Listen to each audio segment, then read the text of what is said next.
until 11. That is the CS in charge of water. Thereafter, we are going to usher in the CS in charge of agriculture all the way to 1 o'clock, or when business is concluded for the morning. The questions that are directed to the CS in charge of water are by the Senator for Migori County, and also one by the Senator for Makueni County, who I can see they are present. Clerk, can you confirm that the CS water is in the chamber? Thank you. Thank you. CS in charge of water, welcome to the Senate. You have 2 questions to respond to, one by the Senator for Migori County and one by the Senator for Makueni County. Now, Honorable CS, just to guide you on how we conduct business here, I will call upon the Senator for Migori to ask the question. Thereafter, you'll have an opportunity to respond. The Senator who asked the question will also have, after you've responded, they will have an opportunity to ask 1 or 2 supplementary questions arising from your response, and thereafter any senator wishing to ask a supplementary question will have an opportunity to do so. So that is how we are going to conduct this session. Welcome, Honorable CS. Senator for Migori County, you may proceed to ask your question.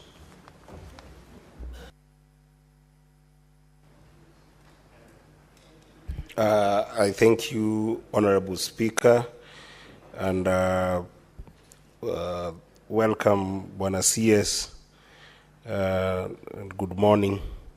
My question today is question number 8, and the first part of the question is, Mr. Speaker, could the Cabinet Secretary provide a list of landowners who granted way leave for the Lower Kuja Irrigation Development Project in Nyatike Sub-County, Migori County, and indicate the respective amounts due to each as compensation? Secondly, Mr. Speaker, could the Cabinet Secretary help us understand why has the government not paid out compensation to them years after the project commenced? And could the Cabinet Secretary further indicate the timelines for the same compensations? And lastly, Mr. Speaker, could the Cabinet Secretary also explain the inordinate delay in completing the project of the Lower Kuja Irrigation Development Project in Nyatike Sub-County? I thank you, Mr. Speaker. Honorable CS, you may now proceed to respond.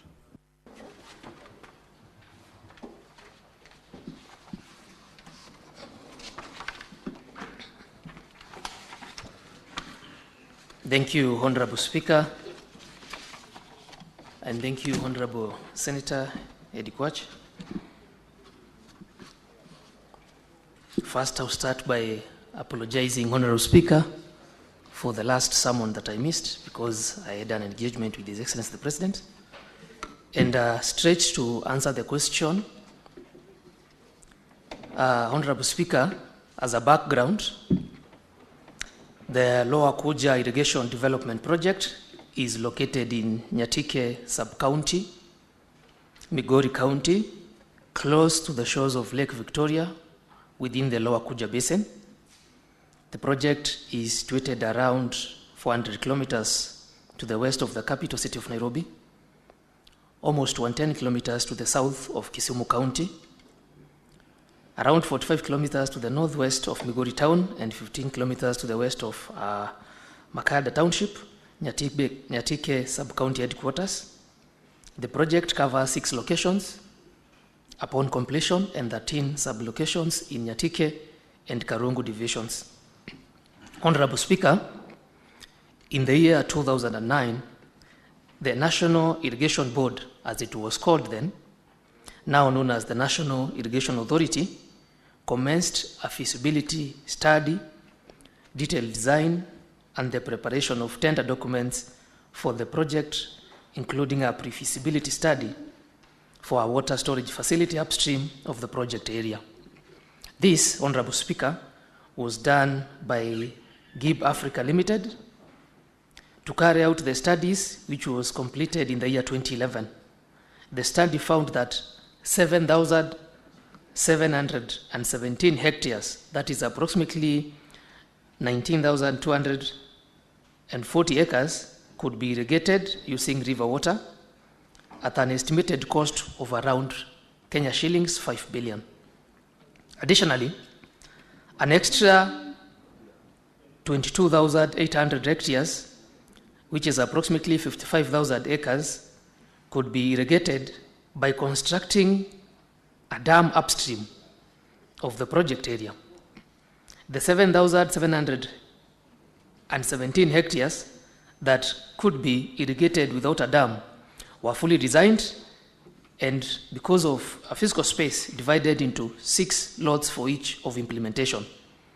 The area was divided into blocks with net irrigation areas as summarized on table 1, where we had sub-area 1, sub-area A, B, C, and D, blocks at different levels, and also the net irrigation area in hectares is given. The total is 7,717. Honorable Speaker, the land acquisition process for phase 1 began in the year 2012, where GIB Africa was contracted by the National Irrigation Authority to develop a composition for well-leave acquisition plan for the Lower Kuji Irrigation Development Project. And according to the final RAP, that is the Resettlement Action Plan report submitted by the consultant, phase 1 of the project required approximately 710 acres for well-leave to facilitate construction of the necessary irrigation, drainage infrastructure, and related facilities. The valuation exercise determined that approximately 2,233 individuals currently owning the required land needed to be compensated in order to surrender their land to the project. The total amount, compensation value, was around 116,751 shillings, 225. Phase 2, in addition, that is in the year 2014, a consultant by the name Gedo Associates was contracted to offer consultancy services now specifically for canal well-leave acquisition plan for the Lower Kuja project. The scope of the assignment was to identify the gaps in land acquisition which had not been addressed by the GIB report due to succession issues. The consultant submitted the final report to the board on 16th December 2015, with a total of 873 project affected persons, we call them PAPs, with a valuation cost of 87,934,731 for a total number of acreage of 534 and 76 acres. Honorable Speaker, this was to be acquired for canal. Further, in the year 2020, the National Irrigation Authority requested Ministry of Lands and Physical Planning, that is in Migori County, to carry out survey and valuation of canal well leaves in a different block, that is Block 3, Block 3-1, Block M, and Block 21, that were either not conducted by the previous consultants or had land ownership issues, while also taking care of livelihood restoration. The exercise was done and the report was submitted on 14th of June 2021 with a valuation amount of 28,237,632 shillings for a total number of 175 affected persons. The composition cost that was required in that case was 232,923,588. A summary is given.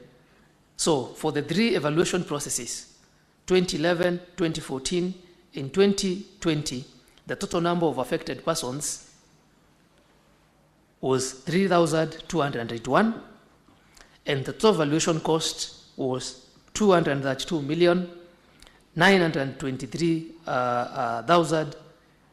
587.78.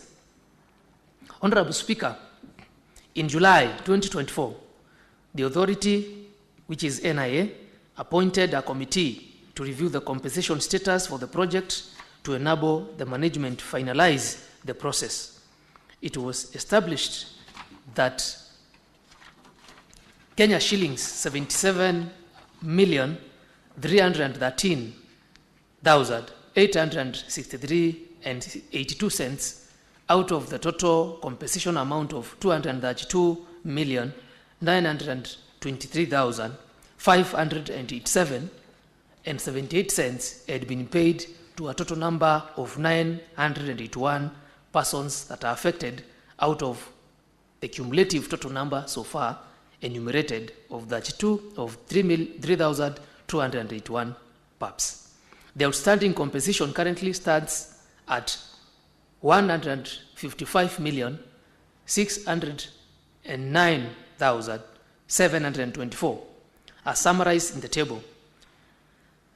The table, that is table 3, gives breakdown of valuation per timelines, the compensation amount, and the outstanding pending, where we have established that the total remaining is 155 million. Now, the table number 4 gives a breakdown of total number of PAPs, the number of PAPs compensated so far, and the number of PAPs yet to be compensated. The remaining is 2,300 persons. The authority secured a budgetary allocation of the 68 million to settle part of the outstanding compensation under this financial year. The compensation process is ongoing and is planned to be completed by 1st of August 2025. The balance, because now we have 68 million, if you subtract that from 155 million, the balance will be 87 million, which will be settled in the next financial year 2025-2026. Honorable Speaker, after review of the compensation status, the management of the authority engaged National Land Commission for guidance on how to proceed with the exercise since it is within their mandate. This resulted in the visit to Lower Kuja irrigation project by the Commission and subsequent engagements with PAPs between the date of 18th to 22nd November 2024. On 5th of February this year, the Commission gave guidance on the process for finalization of compensation for the project. In its communication, NLC, that is the Commission, gave the following guidelines: immediate payment of the available compensation fund amounting to Kenya shillings 68 million by the National Irrigation Authority.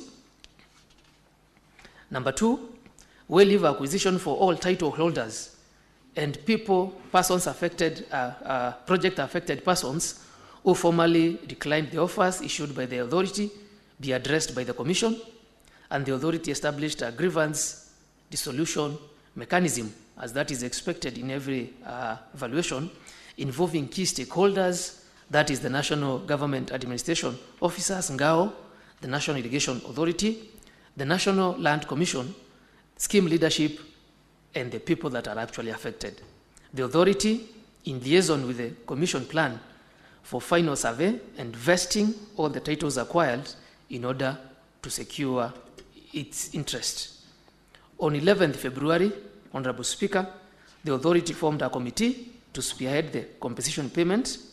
The committee is currently on the ground and is preparing the required payment documents for the already available funds of 68 million Kenya shillings in collaboration with relevant stakeholders. The table below highlights the process or the roadmap and the timelines for compensation of payments. As of on the roadmap, Honorable Speaker, by 15th March 2025, that is by Friday, the verification of PAPs Phase 1 is supposed to be complete. Step number 2 is payment of verified PAPs under Phase 1, which will be done by 25th March this year, of a payment amounting to Kenya shillings 24 million. Then we have step number 3, to address the grievances of PAPs with disputes under phase 1, and the committee made up of Ngao, NIA, scheme leaders, and the PAPs themselves will be handled by 10th of April this year. Step number 4 is verification of phase 2 PAPs, which will be done by NIA stroke the scheme leaders. That is supposed to be completed by May 2025. That is the roadmap. And upon verification of these, PAPs on phase 2 will pay an amount amounting to 23 million by 15th May 2025. Honorable Speaker, the 8th step would be verification of phase 3 PAPs, because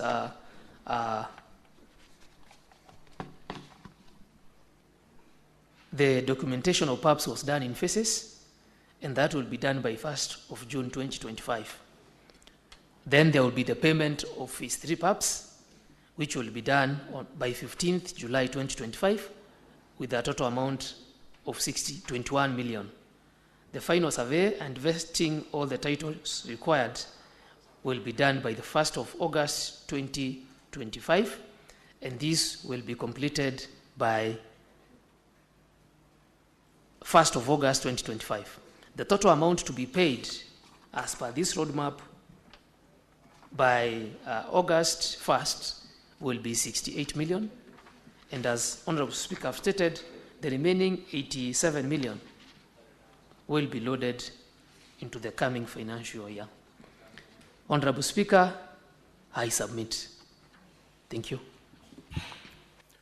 Honorable Eddie.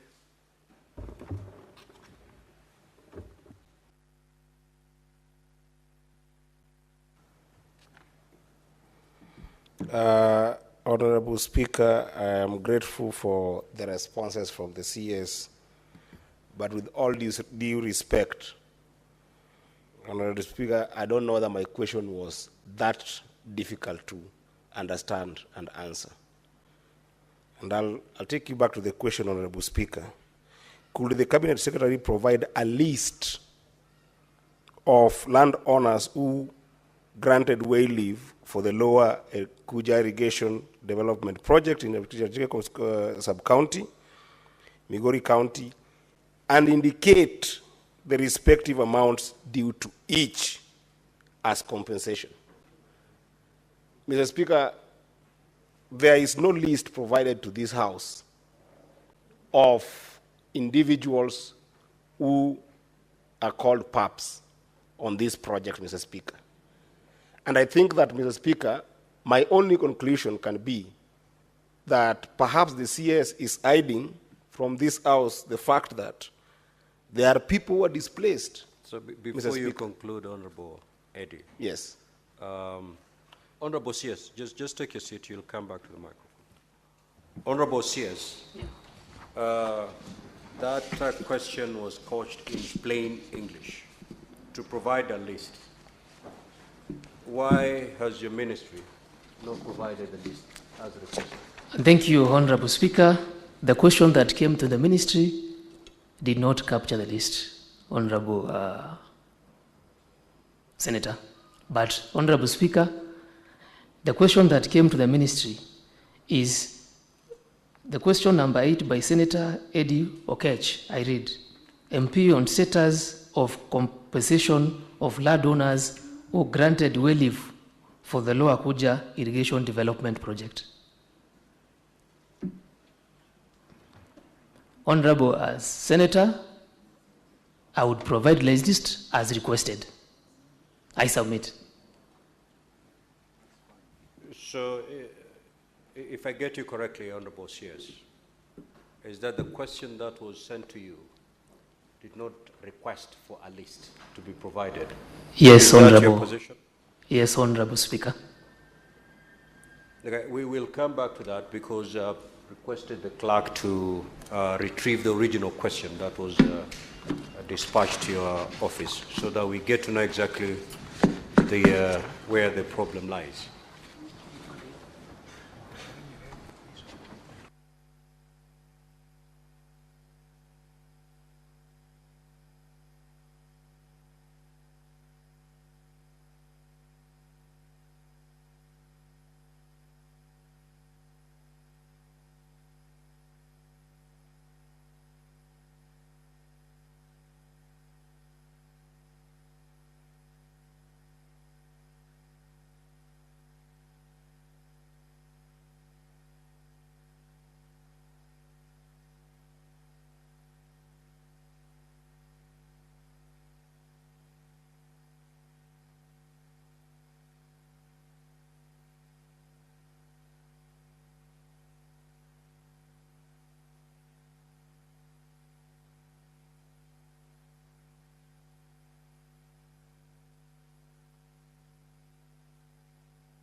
Mbona provide list jamaa?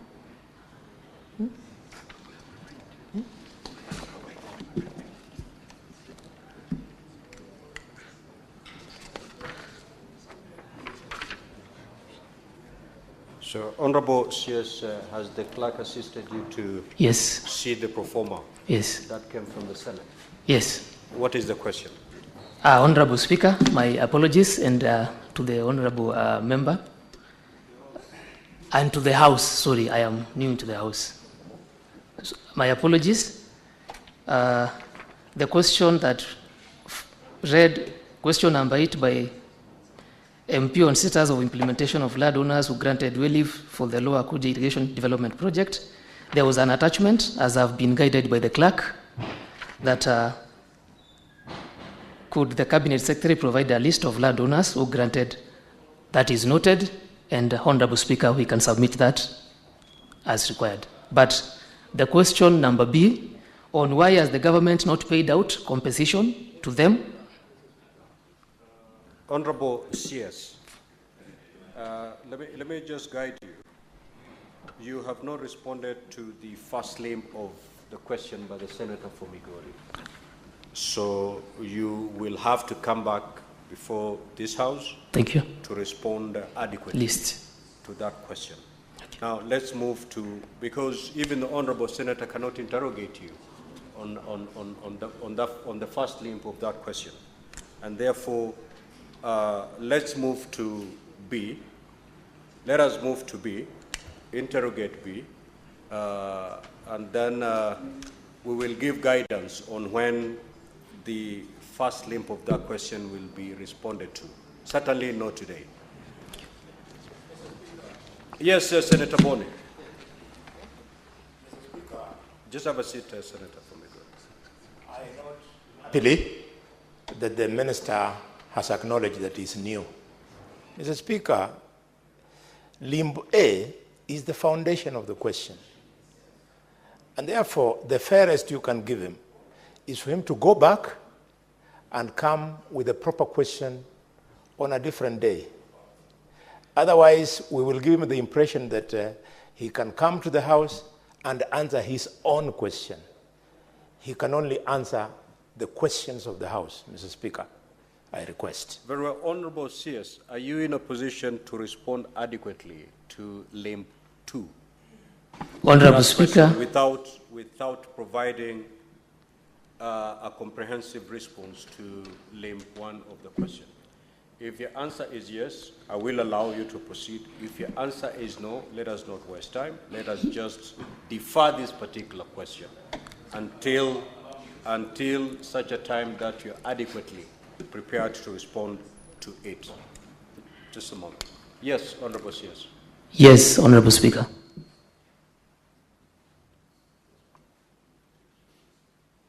I just asked. Honorable Speaker. Yes. The first question was a list.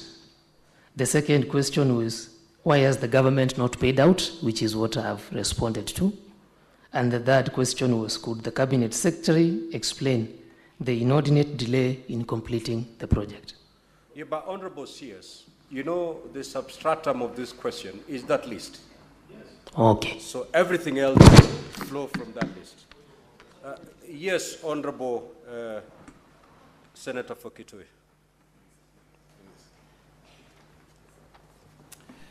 Mr. Speaker, it's a sad day. It's a very sad day that a CS has gone on record on the floor of the House that he actually received questions from the Senate, but just read the covering letter. That's what he has said.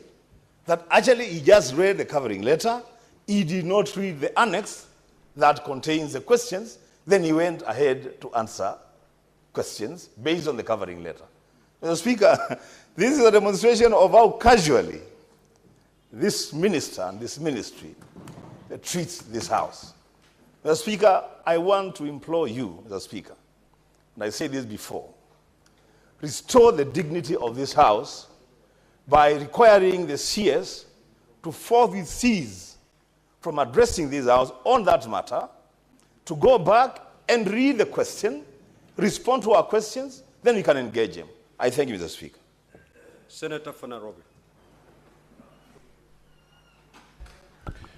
Honorable Speaker, let us not forget that this question was supposed to be responded to a while back.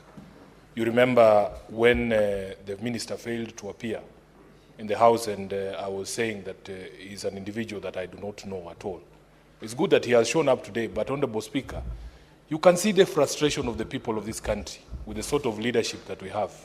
First of all, even when the minister claims that he can respond adequately to the second question, look at the response you have supplied to this House, Honorable CS, that you have consultants doing something in 2012, telling you these are the parcels of land that are affected, these are the owners of the land, and this is the amount of money that is required to be paid. You send another consultant years later to do the exact same thing, Honorable Speaker. And then a third exercise to do the same thing. And when he asks the Senator for Migori, why is it taking so long? We are being told there is a verification process. The very same thing that was done in 2012. Honorable Speaker, you are also being told that completion of payment, you already have the money. You are telling us it takes 6 months to send money to 2,000 non-people. Honorable Speaker, when he says the next batch will be paid in the next financial year, August of 2025 is the next financial year. So, Honorable Speaker, what you do... Honorable Senator, yes, let us agree on the way forward. This is where I'm coming to. Because you're interrogating the response. This is what I'm coming to. We have agreed here that we don't interrogate the CS on this whole question. This is what I'm coming to speak. Yes. This is what I'm coming to. Then get there fast, because you're interrogating the response. No, because, Honorable Speaker, you put a question to him, and I can tell you for a fact, even if he was allowed to go to the second limb, we would be more annoyed than we are right now with that response. So this CS must be told to take his work seriously, to take this House seriously, so that when he comes back here, he responds to the questions that have been posed to him. Otherwise, he can also run to be Senator of Migori, ask his own questions, and run back to his ministry to answer those same questions. Those are not the questions the people of Kuja are looking for answers for. Now, Honorable Senators, let us make progress on this matter. We have agreed that the question by Senator for Migori has not been responded to. The CS has proceeded to ask a question other than the one that has been asked by the Senator for Migori. That being the case, therefore, we will defer this question, and the CS will appear before the Senate on Wednesday next week for purposes of responding to this particular question. So we now move to question number 009 by the Senator for Makueni. I hope it will not suffer the same fate. Thank you, Mr. Speaker. Mr. Speaker, I had asked the CS Cabinet Secretary, could the Cabinet Secretary provide an update on the status of the construction of Thwake Dam in Makueni County and explain why construction works have stalled? And B, what measures has the government put in place to ensure the timely completion of the dam, and could the Cabinet Secretary give timeline? Thank you, Mr. Speaker. Honorable CS, you may now respond. Thank you, Speaker, and thank you, honorable members. Honorable Speaker, 2 questions from the honorable member. I'll give first a background on Thwake Dam in Makueni. The government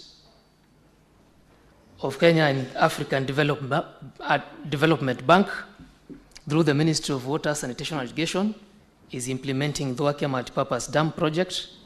The program involves phase 1 of construction of the 80-meter high multipurpose dam with a storage capacity of 688 million meter cubic and associated preliminary works needed to enable implementation of phase 1, phase 3, and phase 4 of the program, which involves water supply, hydropower generation, and irrigation development, respectively. The dam is a flagship project under Vision 2030, Medium-Term Plan 2023-2027, and the better services delivery roadmap. The implementation of the program is geared towards realization of universal access to water and sanitation and food security in accordance with Article 43B, C, and D of the Constitution.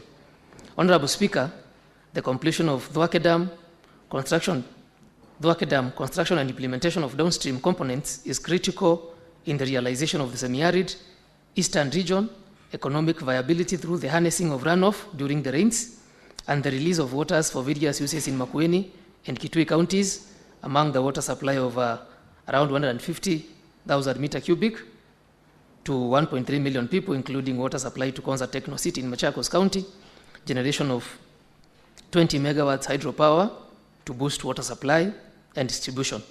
The supply water from the dam for irrigation of around 100,000 acres downstream of the dam. Areas to be served include Watertown, Mavindeni, Kalawa, Kathonzweni sub-county, sub-urban centers in Makueni, Kanyagi, Kalulini, Ndongoni, Kisiani, Kwavonza sub-urban centers in Kitui County, and provide backwater supply to Konza Techno City in Machakos County with a cumulative distribution lines of approximately 800 kilometers. The sanitation services will benefit over 10,000 people in towns of Wote and Kibwezi in Makueni County with a trunk sewer line of 445 kilometers. Honorable Speaker, to respond to question number 1 on the status of construction of Thwake Dam in Makueni, the construction of the 80.5 high Thwake multipurpose dam with a capacity of 688 storage capacity is ongoing, with civil works on dam construction at around 94.2% completion level. The embankment dam filling, which is one of key components of the dam, is recorded at 99%, achieving the required level of elevation of 916 meters above sea level. The last layer was placed on 18th June 2024. The spillway progress stands at 94%, and the upstream and downstream coffer dams are completed and operational. This being a rock-filled dam structure, a period of 6 to 9 months was required from the last placement on 18th June 2024 to allow the dam embankment to settle and stabilize before the concrete face slab works are carried out as recommended by the World Dam Safety Panel of Experts, which was achieved at the end of January 2025. The remaining works are on the concrete face slab placement, which is the plaster, the spillway bridge, and hydromechanical equipment installation. The construction period was expected to end on 7th December 2024. The anticipated completion date of the dam could not be realized because of for the following reasons. There was delays in works progress because of an increase in dam height from 77.5 meters to 80.5 meter to increase storage.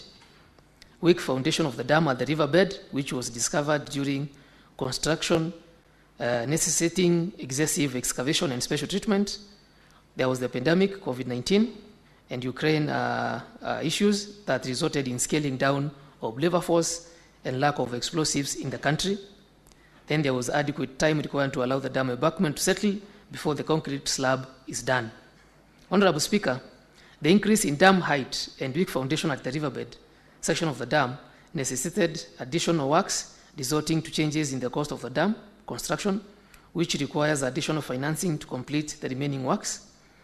The National Treasury, through the letter reference number TNT/RMT/01-237/01/01F8, dated 15th November 2024, sought for additional financing from African Development Bank to enable completion of the remaining works on the dam construction.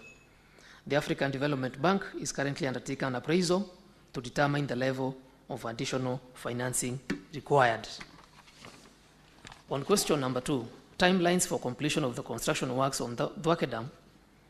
Honorable Speaker, the remaining dam construction works are on the concrete face, slab placement, spillway bridge, and hydro-mechanical equipment installation. These works were due to commence once the dam embankment settlement rate of 5 millimeter per month and below has been achieved, as advised and adopted by the Dam Safety Panel of Experts. The Ministry and the Dam Supervision Consultant, in consultation with the Dam Panel of Experts, has been monitoring the settlement level of embankment over the last 7 months, that is from July 2024 to January 2025, based on the adopted and recommended rate of 5 millimeter per month and below threshold. Honorable Speaker, as of 30th January 2025, all settlement recordings for the critical section of the dam embankment and reduced to below 5 millimeter per month threshold and stabilized, ready to commence phase slab construction. The contractor has therefore been instructed via letter, reference number 5083077/2024 and NEK/13-293, dated 20th February 2025, to immediately commence execution of the remaining works on the concrete face slab placement, spillway bridge, and hydromechanical equipment installation. The contractor is required to ensure all remaining dam construction works are completed by 30th October 2025. The contractor has submitted a program of works on the same, which is currently being evaluated to this effect. Honorable Speaker, I submit. Honorable Senator for Makueni, you may now ask your supplementary questions. Yeah, Mr. Speaker, I've got, although there has been an attempt to answer the question, Mr. Speaker, I have asked in A, why the construction works have stalled. Mr. Speaker, we've been told about the war in Ukraine. I have not seen the nexus, and I can confirm, as having been a member for Makueni constituency, that during the COVID times, the works never stopped at all, Mr. Speaker. What happened then was that there was, the people who are working there never left. They were constrained to that particular place and never interacted with other people. And therefore, COVID-19 and war in Ukraine, and even the so-called explosives, because I doubt whether we were exporting any explosive from Ukraine, that really ever stalled the work. Mr. Speaker, this dam has stopped completely, and everybody's sent away in the last 1 year or so, Mr. Speaker. And therefore, I have not heard the reason as to why the dam has stalled. On B, I have asked on timelines, Mr. Speaker. I have not, in all the previous years, and the other cabinet secretaries, they have said we are ending in 4 years. They have said the dam will be done on such and such a date. I have not had such a day. And although the contractor has been instructed to complete the dam, I would like to ask the cabinet secretary whether they have made payments to the contractor up to date, because I'm aware the contractor, having not been paid, completely ran out of funds, and in fact, to my own knowledge, left the country. I thank you, Mr. Speaker. Yes, Honorable CS, according to the Honorable Senator, you have not given reasons why the dam has stalled. And second, you have not given the way forward as to when this dam will eventually be completed. Can you proceed to respond, please? Honorable Speaker, the Wake multipurpose dam is a rock-filled dam. A rock-filled dam, this will be the biggest dam in this country with a storage capacity of 688 million meter cubic. When you construct such a dam and you are done placing the rock fills, you give the embankment time to do what we call settlement. In that period, Honorable Speaker, when settlement of the wall is taking place, which takes, as I've indicated, takes between 6 and 9 months, you reduce the concrete face. If you place the concrete face without proper settlement of the dam, the concrete face cracks. When the concrete face cracks, you find yourself with a weak dam that is seeping. And the world experts, the World Dam Safety Panel of Experts recommends a period of 6 to 9 months. That responds to the question on why the workforce had reduced in the works. Secondly, the question on the way forward. Payments from Africa Development Bank require no objection. As of last week, I'm informed that we got the no objection from Africa Development Bank. Honorable Speaker, payments of the pending certificates are being processed. Thank you. I submit. Yes, Senator for Kitui.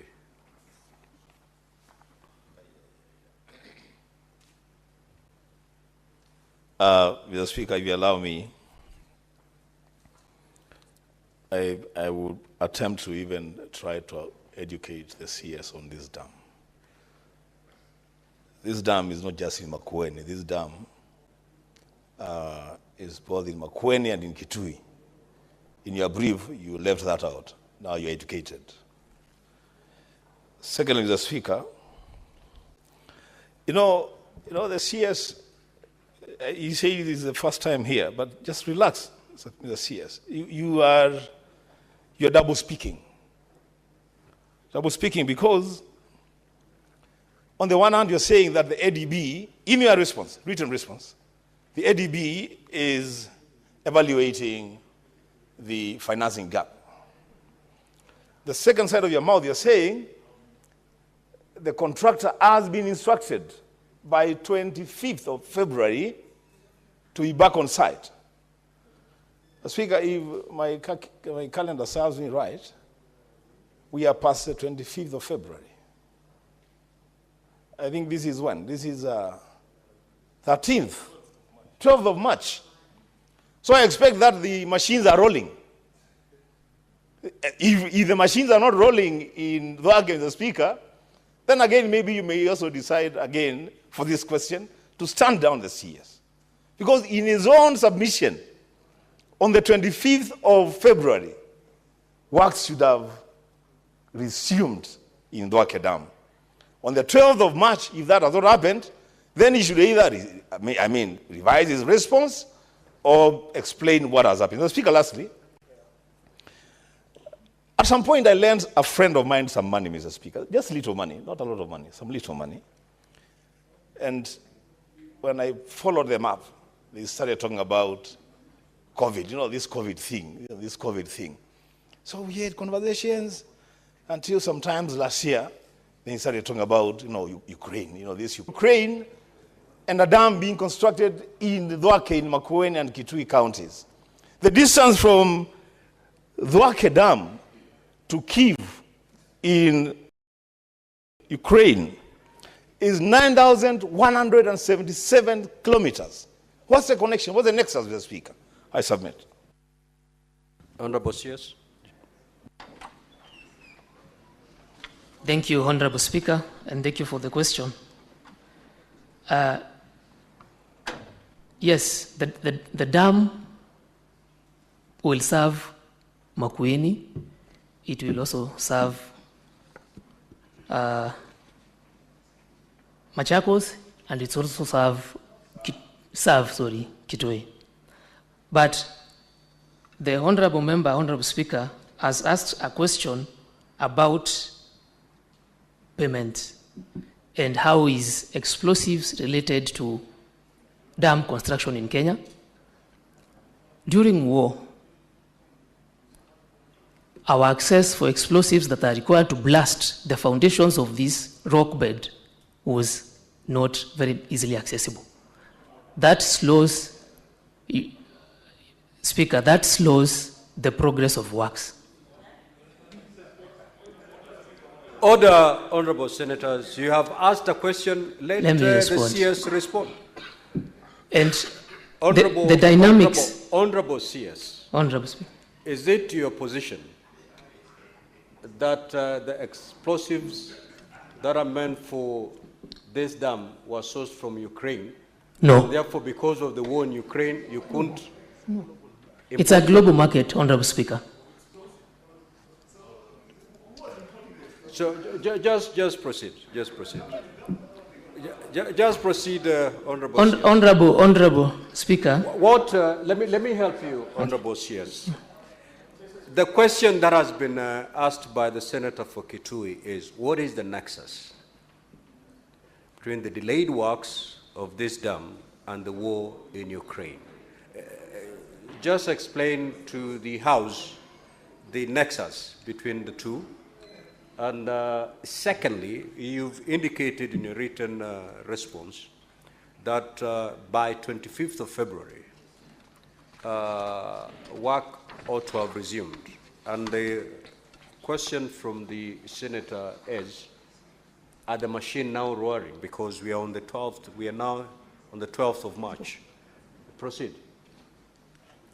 Honorable Speaker, if I may respond on the question of the nexus between Ukraine war and dam construction. First, Ukraine war affected global economics. So even Kenya is part of the global economics, Honorable Speaker. The question on the letter to instruct the contractor to actually consider with the works is in the anticipation that you would get no objection from African Development Bank, which we actually have gotten. We have some uncommitted funds that we are processing payments. But to finalize this dam, that's where the appraisal comes in. Engineering projects have what we call project appraisal at different stages of execution, because cost can vary. That explains why we need to do an appraisal. It's a normal contractual implementation requirement for us, not only as a ministry, but for any engineering project of this magnitude and size. Thank you, Honorable Speaker.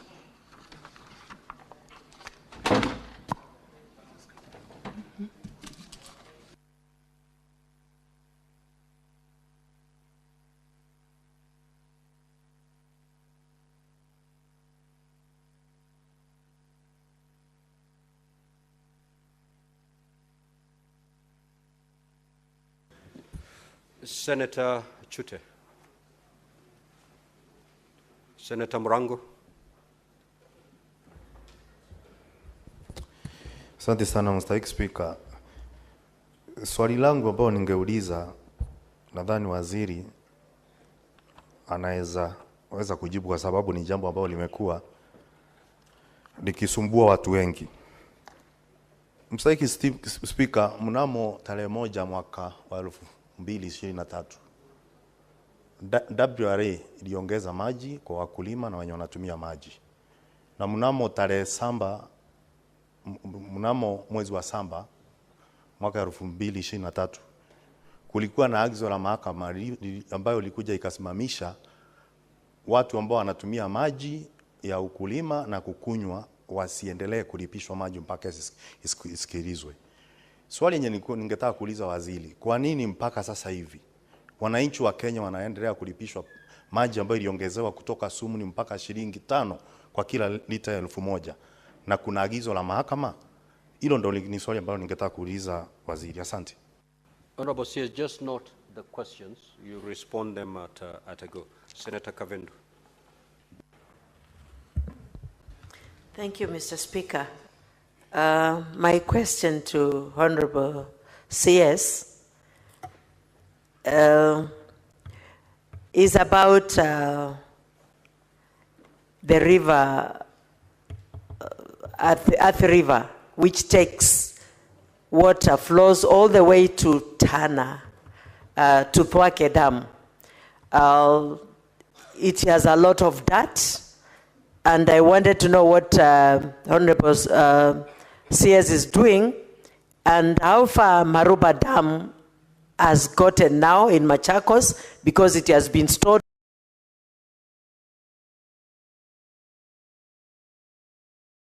for so long, and Mwania Dam and Yata Dam also stalled, and compensation of those dams. Thank you, Mr. Speaker. Senator Sige Wakele.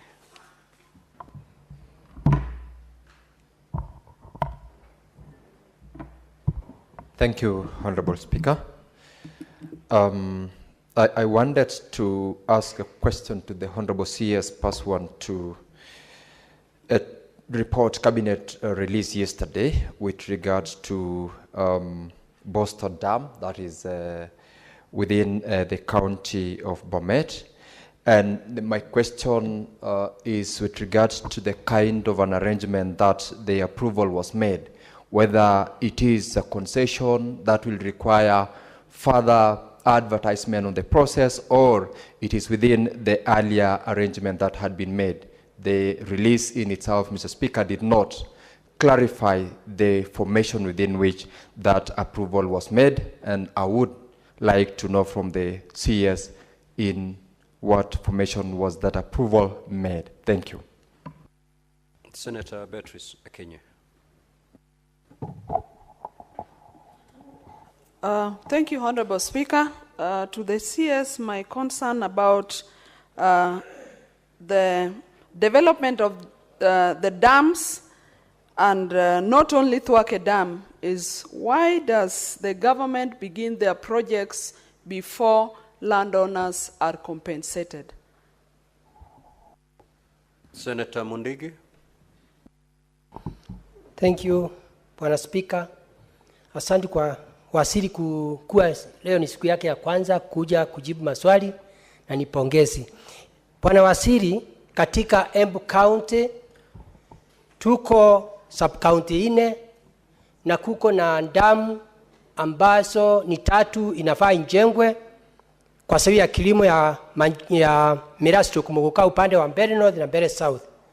Kuna damu inaitwa Dhambanan Dam ambayo inaweza kusaidia kilimo ya Mbere juu ya hiyo kilimo, na pia kuna damu inaitwa Kamumu Dam ambayo iko Mbere North, na pia those inaweza kusaidia Runyenjes sub county na pia Rakanithi.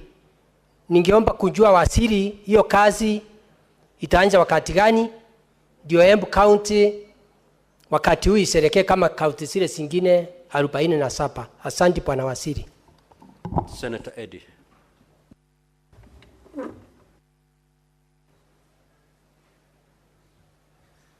Mr. Speaker, allow me to stick on Thwake Dam because I've had very interesting comments and answers from the CS, including that this dam was stuck at explosive stage because of Ukraine war, which is very interesting because it appears to me like, because the war is still continuing, this dam is still going to be stuck at the explosive stage, and apparently, no, it's not information. I'm talking about what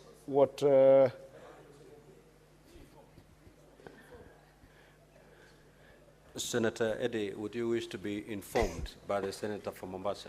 The senator of Mombasa. It's yes or no? Yes, yes, Mr. Speaker. Let me be informed. He's a senior member, he's a ranking member.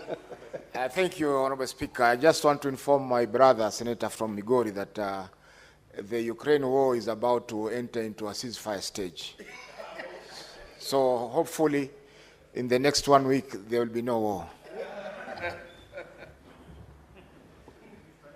In the meantime, the dam can wait. But then, Mr. Speaker, my question, based on that backdrop, is very simple.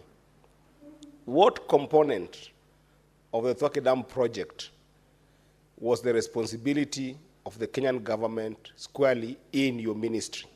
And what component of it was ADB component? And could you share with us the agreement that defines that component and responsibility between the national government and ADB, to the extent that then you show this house which component is lagging and which component is struggling? Thank you, Mr. Speaker. Senator Mariam. Senator Mundigi, you cannot raise a point of order when no senator is on their feet. Senator Mariam. Thank you, Mr. Speaker. My question is, Mr. Speaker, there is 100 mega dams which the government has been promised, and out of it there is Banisa, which is Malkamari Dam, and it has not been forthcoming. I'm asking the CS, what is the reason that this has not been implemented? Thank you. Senator Karungo. Senator Karungo. Thank you very much, Mr. Speaker. My question to the good CS is to give us the status update of the Githunguri and Thika water. We understand that the Cabinet approved the project under the financing agreement through Danida, so we'd want to know what the status. And Mr. Speaker, we also understand that the contractor withdrew or terminated the contract on Ruiru Dam project.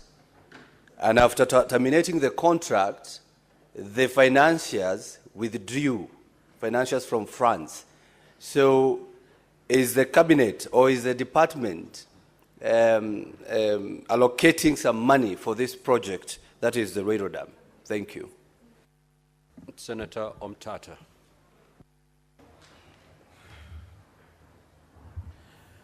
Thank you, Mr. Speaker, sir. First of all, I would like to ask the Honorable Cabinet Secretary about the dams that were to be constructed in Busia, including the Angololo Dam, the dams to control the flooding in Budalangi, and all those elaborate projects. Why is it we don't hear of them anymore? Thank you, Mr. Speaker.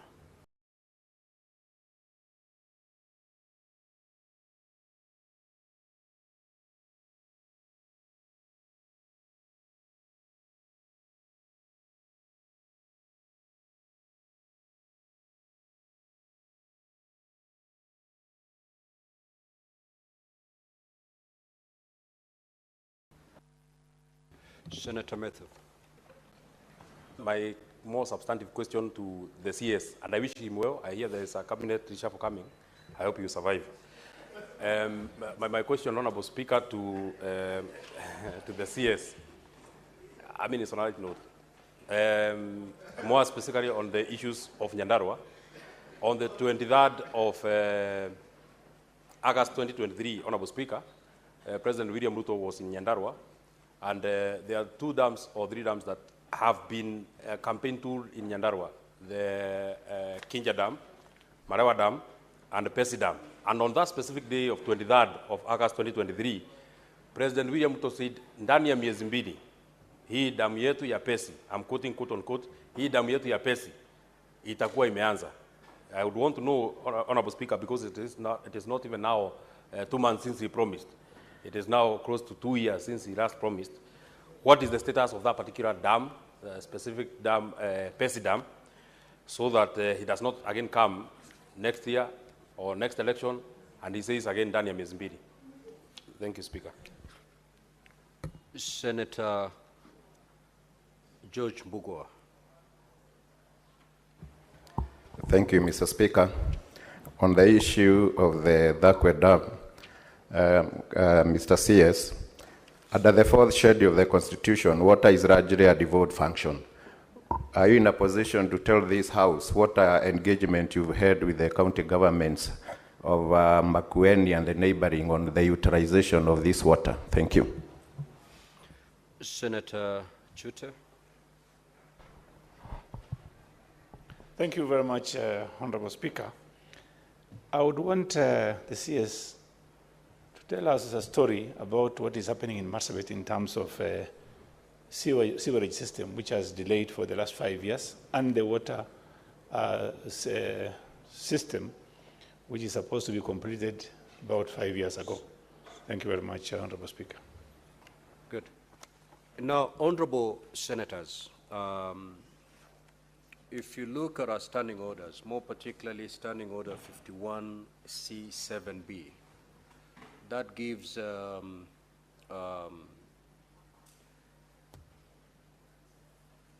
power for senators to ask supplementary questions.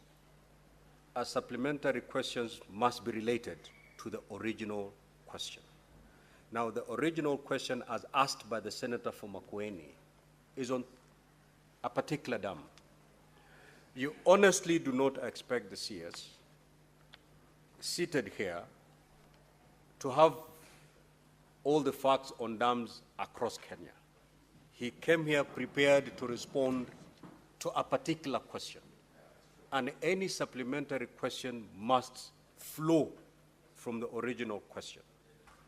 And therefore, I will allow the Honorable CS to respond to the supplementary question by Senator Eddy and Senator Mbugua. The rest do not qualify to be supplementary questions. You may proceed, Honorable CS. Respond to the supplementary question by Senator Eddy and Senator Mbugua.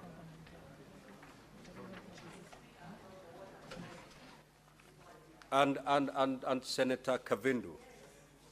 Those three supplementary questions only.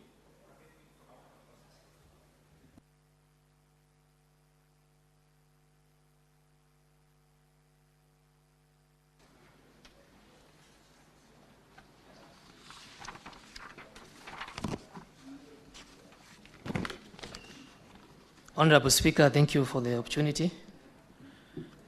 I'll start with the question on engagement with counties. The ministry works together with county governments. That is the question by Senator Hu, Honorable CS. I have directed you to start with the one by Senator Eddy. You respond to the one by Senator Kavindu, and you end by responding to the supplementary questions posed by Senator Mbugua. In that order. Then? Okay.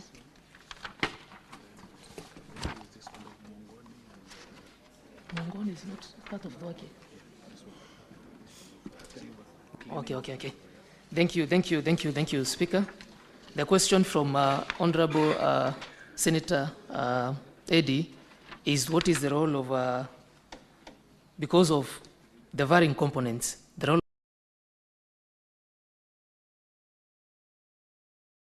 of Government of Kenya and the role of the African Development Bank. The Wake Multipurpose Dam is funded by the two institutions. The government as a component, which is less than 10%, and ADB as a component that is the larger scale. So that is the role. But the supervision, AFDB is just the financial. On supervision is done by the Government of Kenya through the ministry. That is clear definition of roles. However, any expenditure, we are required to seek concurrence. Yes, Honorable CS, kindly be more specific on the component that is on the shoulders of the Kenyan government and the component that rests on the shoulders of ADB. Thank you, Honorable Speaker. I can give... If you had the Senator correctly, he even requested if you could make available... Yes, I'll give the amount. The agreements. Yes. The cost is financed through a concessional loan from the African Development Bank at a cost of 35.645 billion. That is from the African Development Bank. And the Government of Kenya was meant to contribute 6.71 billion Kenya shillings. Those are the exact values, Honorable Speaker. There was a question on the Nairobi catchment. Proceed, Honorable CS. Proceed. There was a question on the dirt that is in Athi River. And first I will clarify that dams, during design of dams, we consider what we call retention. That is a factor, and that was considered during design. However, under a different program, we have Nairobi Rivers Restoration Program that will aid in reduction of that retention of the dirt. Honorable Speaker,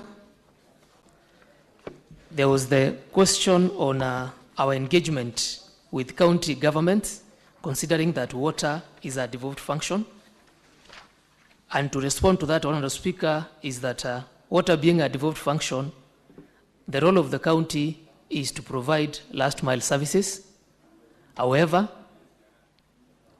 in our relationship, intergovernmental relationship, we always engage county governments. That is the county of Makueni, the county of also Machakos, to ensure that when this is complete, and we do a phase 2, phase 3, phase 4, because those are the other phases that will actually give water for consumption by doing a 150,000 meter cubic treatment plant and a distribution network to the people of those counties, then the last mile and also service provision will automatically go to the county governments. Thank you, Speaker, I submit. Now, Honorable CS, there is a feeling, a general feeling, which feeling I associate myself with, that this question has also not been adequately given due attention. And therefore, question number 008 and question 009 will still appear on Wednesday next week. Go prepare yourself adequately for purposes of responding to these two. Well advised, Speaker. Yes, Senator Wakili. Thank you, Mr. Speaker. I felt you were releasing the Honorable Cabinet Secretary, but then in his comments to respond to the questions which we had directed, there are other questions which you said they don't qualify pursuant to the provisions of Standing Order 53, which, Mr. Speaker, I am duly directed. But I wanted to request that in terms of Standing Order number 1, because the CS seems to have been ready to answer those questions, they are relevant to the interest of the people of Kenya we represent. If, and pursuant to this provision of Standing Order, allow him to do so, so that even as he prepares to come back on Wednesday to respond to those other specific questions approved, Kenyans will have also heard from him as to those other questions the honorable members have requested. Honorable Senator, we only have 8 minutes to interact with the Honorable CS. 8 minutes will not be adequate for purposes of responding to the many supplementary questions, even if the CS is ready to respond to. And therefore, let the CS go back to his ministry, prepare adequately for these 2 questions, and also note to capture the supplementary questions that had been raised by honorable senators. Honorable CS, you are released to appear before this House Wednesday next week. Clerk, you may usher in the next CS.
Now, Honorable Senators, the CS in charge of Agriculture and Livestock is in the chamber for purposes of responding to question number 036 and 038 by the Senator for Kirinyaga County, Senator James Murango.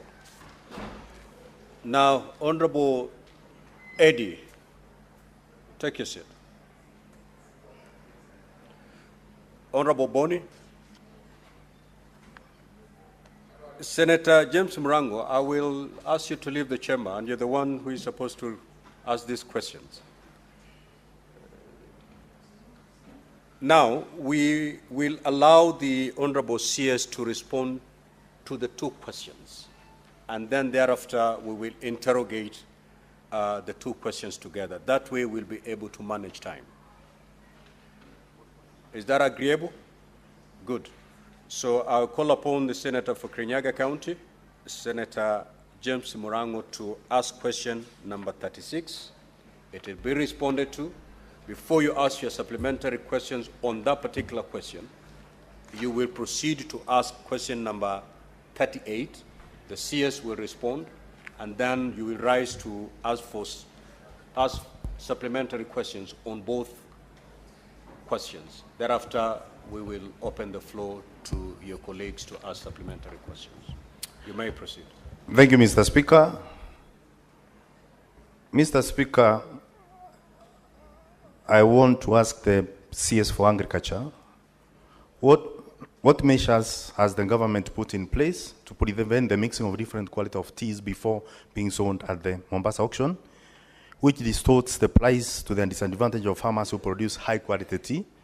And B, could the Cabinet Secretary provide details on the gains attained from the implementation of tea reform so far, and also provide a commitment towards the continued implementation of the reforms to ensure better returns for the tea farmers across the country? Then question number 38. Could the Cabinet Secretary explain the current position of the government on the export of raw macadamia nuts, that is in shell, from the country? B, are there plans to lift the ban on the export of raw macadamia nuts, that is in shell, to ensure farmers get competitive prices for the produce from local processors and licensed exporters? And C, what strategies is the government implementing to build the capacity of local processors of macadamia for enhanced value addition to maximize the benefit to farmers and the overall economy? Thank you, Mr. Speaker. Just proceed to ask the second question so that the CS takes both of them at a go. Mr. Speaker, I have asked both questions. Oh, good. You may now proceed, Honorable CS, to respond. Thank you very much, Mr. Speaker. Mr. Speaker, from the outset, let me thank you and the Senate for this opportunity, and particularly the Senator Murango for this opportunity to express this response to these two questions, and also to express, Mr. Speaker, that I feel like I'm talking from the wrong place, because my seat is this one over here. So I feel like I'm talking from the wrong side of the house. But it's always nice to be back. Mr. Speaker, in response to the issue of tea reforms, the first item that I am going to respond to is the measures that the government has put in place to prevent the mixing of different qualities of tea before being sold to the Mombasa auction. Mr. Speaker, the mixing of different qualities of teas does not happen before the teas are sold at the auction. However, after the auction, teas are mixed for the purpose of blending. Different markets have different tastes and preferences for tea, which they have formed over time. For example, Mr. Speaker, the Turkish market likes very tough teas, while other markets might like lighter teas. The Yemeni market likes very, very tough tea or very concentrated tea, when other markets might want lighter ones. So the reason why blending is undertaken after the sale of tea at the auction is that the buyers want to achieve certain product tastes and flavors and attributes that are discerned by the consumers in the respective markets. The government has put in place several measures to ensure quality control and prevent the mixing of different qualities of tea before being sold at the Mombasa tea auction. One is the government has developed a standard, what is called KS 2128, to guide on mixing, that is the blending of teas. Compliance to the standard ensures compliance to food safety and hygiene standard qualities and requirements. Every quarter, the government, through the Tea Board of Kenya, undertakes compliance audits of all the tea warehouses and blending facilities in the country. 3, the Tea Board of Kenya also undertakes surveillance audits of the factories to ascertain to adherence with good agricultural and good manufacturing practices and compliance with the terms and conditions of the manufacturing licenses.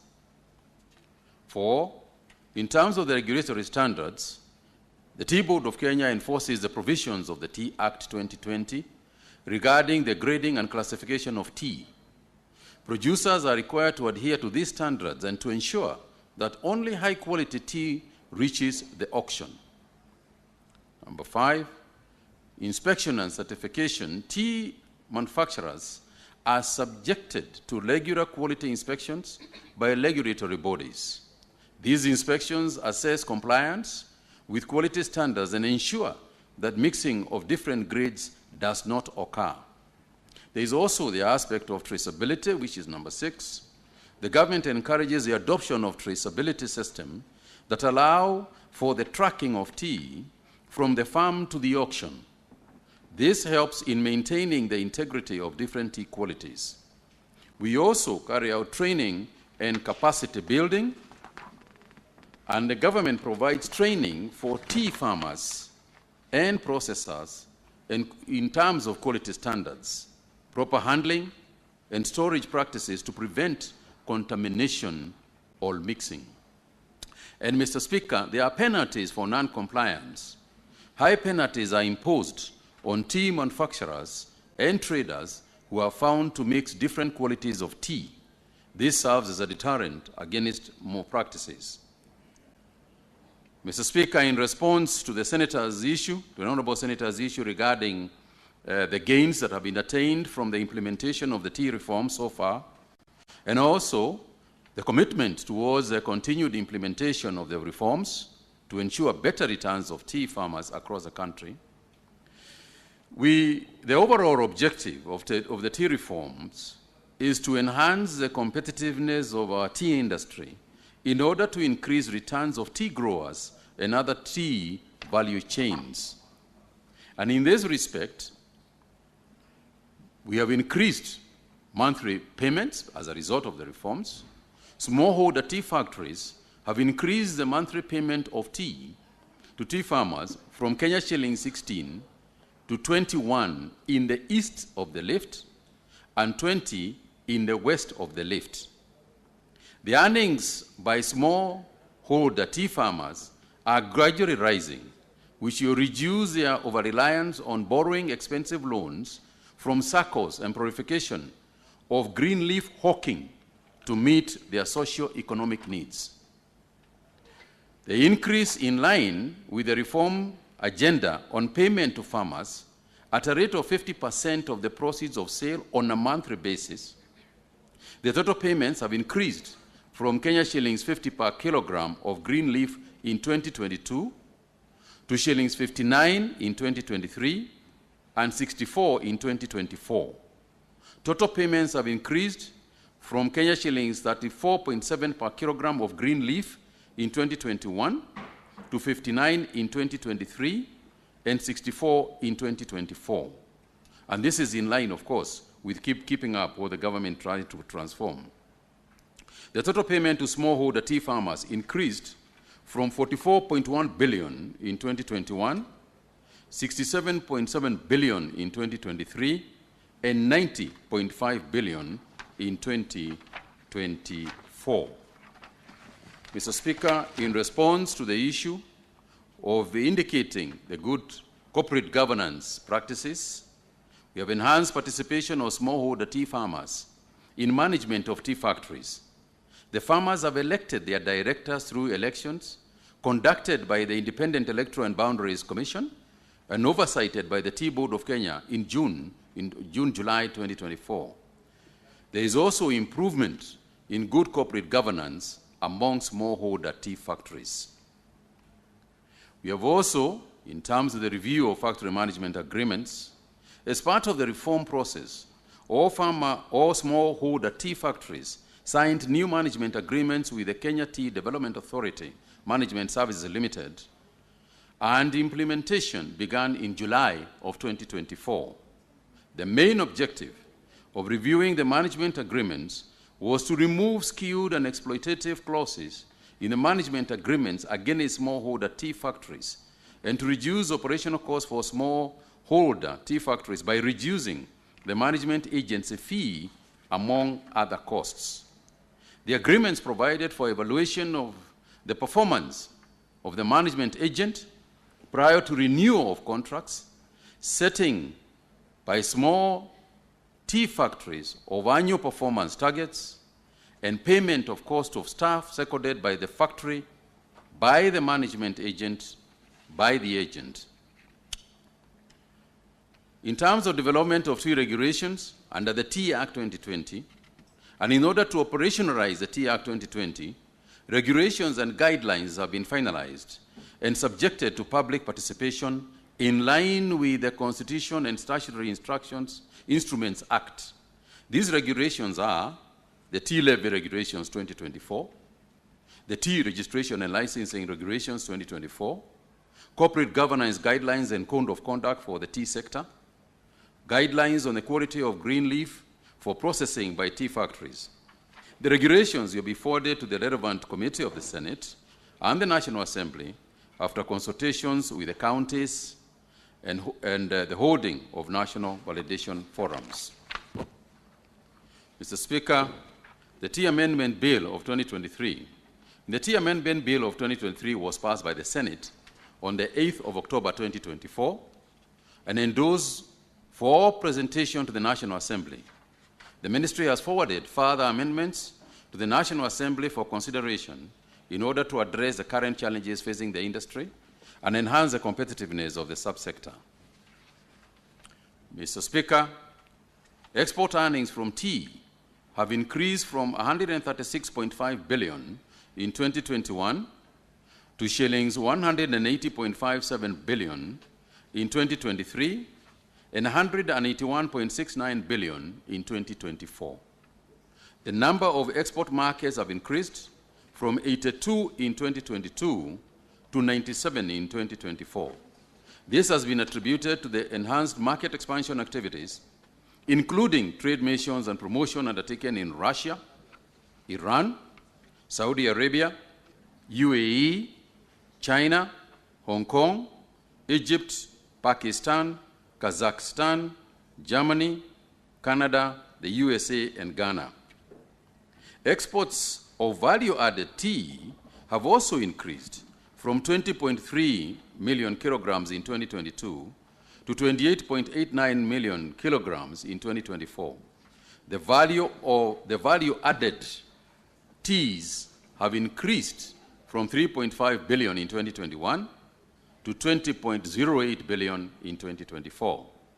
This achievement is attributed to the various government incentives, such as the removal of VAT on tea purchased directly from the factory for export and tax exemptions on imported inputs of tea export operating under the special processing zones.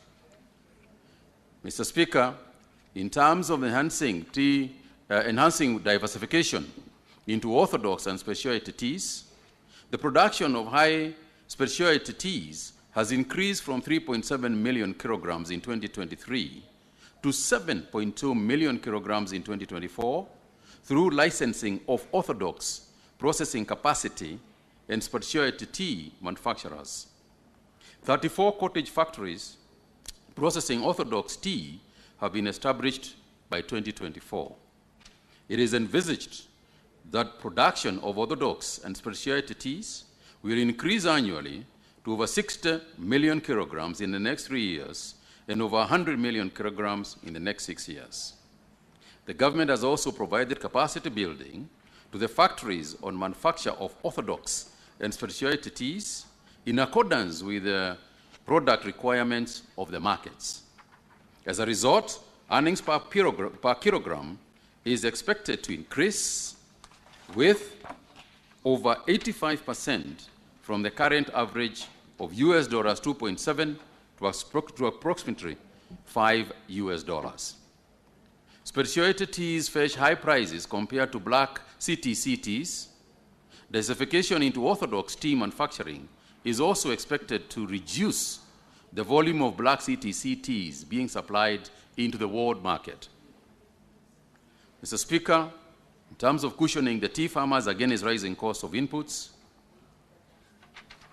to cushion the tea farmers against the high cost of fertilizer, the government has for the last 2 years subsidized some 194,000 metric tons of fertilizer distributed to farmers at a price of 2,500 per bag from the 3,500 per bag.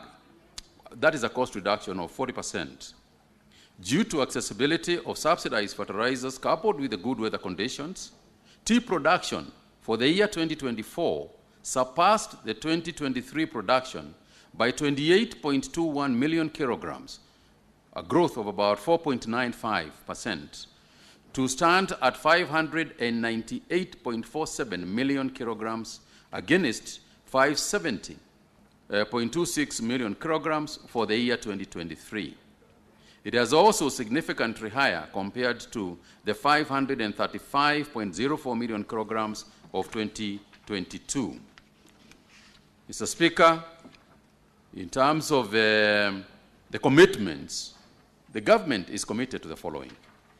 Number one is to undertake periodic monitoring of the implementation of the management agreements by the tea factories and the management agent. Number two, it is our intention to curb tea hawking malpractices which lead to processing of low-quality tea leaves.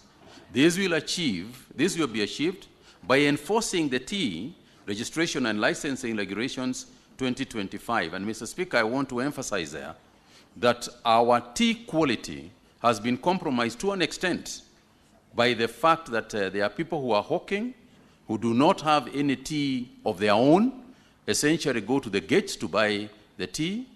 That is why you hear of tea theft in parts of the Rift Valley, and so on. So effective this week, or effective today, the hawking of tea across the country, Mr. Speaker, will be stopped so that farmers can deliver their tea themselves and to ensure that the quality standards are met. We have also instructed that the Tea Board takes effective action to control this issue and to ensure that independent processors of tea also buy from registered farmers so that the hawking business can be put to an end. So we intend to gazette the Green Leaf Quality Standard Guidelines to curb harvesting and processing of low-quality tea. We intend to gazette of tea regulations to operationalize the Tea Act 2020. Working with both houses of Parliament, we intend to make necessary amendments to the Tea Act 2020 in order to address all challenges facing the subsector, and supporting value addition to Kenya tea by funding 2 value addition hubs in Ketepa, that is Kericho, and Nairobi to enhance value addition. In addition, we intend to undertake capacity building of tea factories to manufacture specialty tea, including orthodox based on the market requirements to enhance diversification. We intend to support the smallholder tea factories in establishment of more orthodox tea and manufacturing lines. We intend to facilitate allocation of land for establishment of a common user facility at Dogokundu Special Economic Zone and facilitate joint ventures and PPPs in value addition of tea within the special economic zones. We intend to establish A tea testing center in Mombasa, sourcing of equipment is ongoing to ascertain the quality of tea. And I want to emphasize here, Mr. Speaker, about the importance of us keeping the quality of tea, because that is what Kenya is known for. Also, the establishing and enforcing guidelines on green tea leaf quality standards in order to address the declining quality of Kenya tea. Export coaching on packaging and branding targets in terms of the medium, small, and medium enterprises along the value chain, and continuous sensitization on market requirements, market linkages to the exporters, and undertaking promotion activities. We want to undertake enhancing market access of Kenya tea by undertaking trade missions and promotion activities in the global markets, that is the traditional as well as the emerging ones. And finally, is establishment of export warehousing hubs, as we have in places like Ghana, DRC, Congo, and Dubai, and bilateral trade agreements to facilitate market access and expansion. Mr. Speaker, on the issue of the macadamia, this is a quick one by the Honorable Senator. My response is as follows, that in terms of explaining the current position of the government on the export of raw macadamia nuts in shell, Mr. Speaker, the position of the government is that exportation of raw macadamia nut in shell, that is, will not be allowed. This position is provided for in Section 43 of the AFA Act 2013. Section 43 of the AFA Act 2013 prohibits export of raw macadamia among other agricultural products, except with the written authority of the Cabinet Secretary. And in this case, as a Cabinet Secretary, I see no reason why I should remove the prohibition. Because, Mr. Speaker, the implication of continued lifting of the ban on exporting of raw macadamia nuts would be that it would be inconsistent, first and foremost, with the government policy on the promotion of processing and value addition of agricultural produce, not just the macadamia. I've just referred to tea and talking about the value chain in tea, the value chain in all products that we are dealing with, because it's the only way we are going to create jobs for our young people. So the processing of macadamia nuts locally creates jobs in the manufacturing sector and boosts the economy through enhanced foreign exchange earnings. The macadamia industry in Kenya has created about approximately 200,000 jobs across the value chain. Continued exports of in-shell macadamia benefits only falling buyers who use it as a raw material in their manufacturing, which eventually competes with Kenya, particularly for the US and other markets. This results to loss of jobs in Kenya, in Kenya's manufacturing sector, and reduces export earnings, since the in-shell macadamia nuts fetch much lower prices compared to the kernels. From July 2023 to February 2025, for example, the country has earned 8.7 billion by exporting some 10,670 tons of macadamia kernel against 2.3 billion from exporting 14,384.36 tons of in-shell, that is unprocessed macadamias. This translates to an average price of 161 shillings of in-shell macadamia against an export price of 816 for kernels. So, Mr. Speaker, I have given a table there which establishes what I have just read, and I'm sure the honourable members will see that. So the country earns a lot more by exporting processed macadamia nuts than exporting in-shell raw and processed macadamia. So in terms of the plans we have, whether we have got any plans to lift the ban on the export of raw macadamia nuts, to ensure that farmers get competitive prices for their produce from local processors and licensing exporters. Obviously, Mr. Speaker, it is in the ministry's interest that macadamia farmers are kept happy, that we ensure that the protection of farmers is the only way we can grow the processors, because there is no processing of macadamia nuts if there is no growth of macadamia nuts.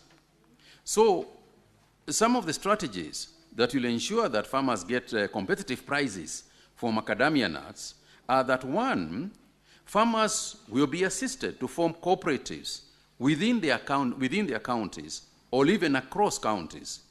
Through the cooperatives, farmers can negotiate with the local processors and exporters. And Mr. Speaker, towards this end, a few weeks, about 2 weeks ago or so, we had a meeting in my office with macadamia farmers, and we agreed on the way forward as far as that process is concerned, because certain middlemen are taking advantage of the farmers who are not reaching the processors. The way to reach the processor is to ensure that they are working together in cooperatives or circles. Processors and exporters will enter into contractual agreements with the farmers directly and witnessed by both the county and national governments. The farmers have been requested to also register, and I put this request to the farmers, to register, that is Kiamis, to ensure that they benefit from the government subsidy programs that exist and which are now only accessed through Kiamis. And number 4 is the formation of a multi-stakeholder macadamia nut standing committee to deliberate on farm gate prices and develop a mechanism to determine farm gate prices to avoid farmer exploitation. This may be achieved through collaboration with the county governments as well as the key value chain players. And Mr. Speaker, this multi-stakeholder macadamia nut standing committee is under the AFA oversight, and which is going to be a new body to deal with those issues that I have alluded to. So the government is working with its agencies, and the processors will endeavor to implement a guaranteed minimum price of 100 shillings. And I emphasize that is a minimum price, because if you note, Mr. Speaker, some 2 years ago, in fact 1999, those prices went all the way, not 1999, 2019, those ones went all the way to over 200 shillings per kilogram. So that is a minimum price to protect, to make sure that farmers don't make losses. But obviously, if we expand the market, hopefully the farmers will continue to earn a lot more than that. And in terms of the strategies the government is implementing to build the capacity of local processors of macadamia for enhanced value addition to maximize the benefits to farmers and the overall economy, the government will strengthen its policies and ensure that there is implementation and enforce the policies that will protect processors from unfair trade practices. Further, the ministry will collaborate with other government agencies and private sector to develop and provide training programs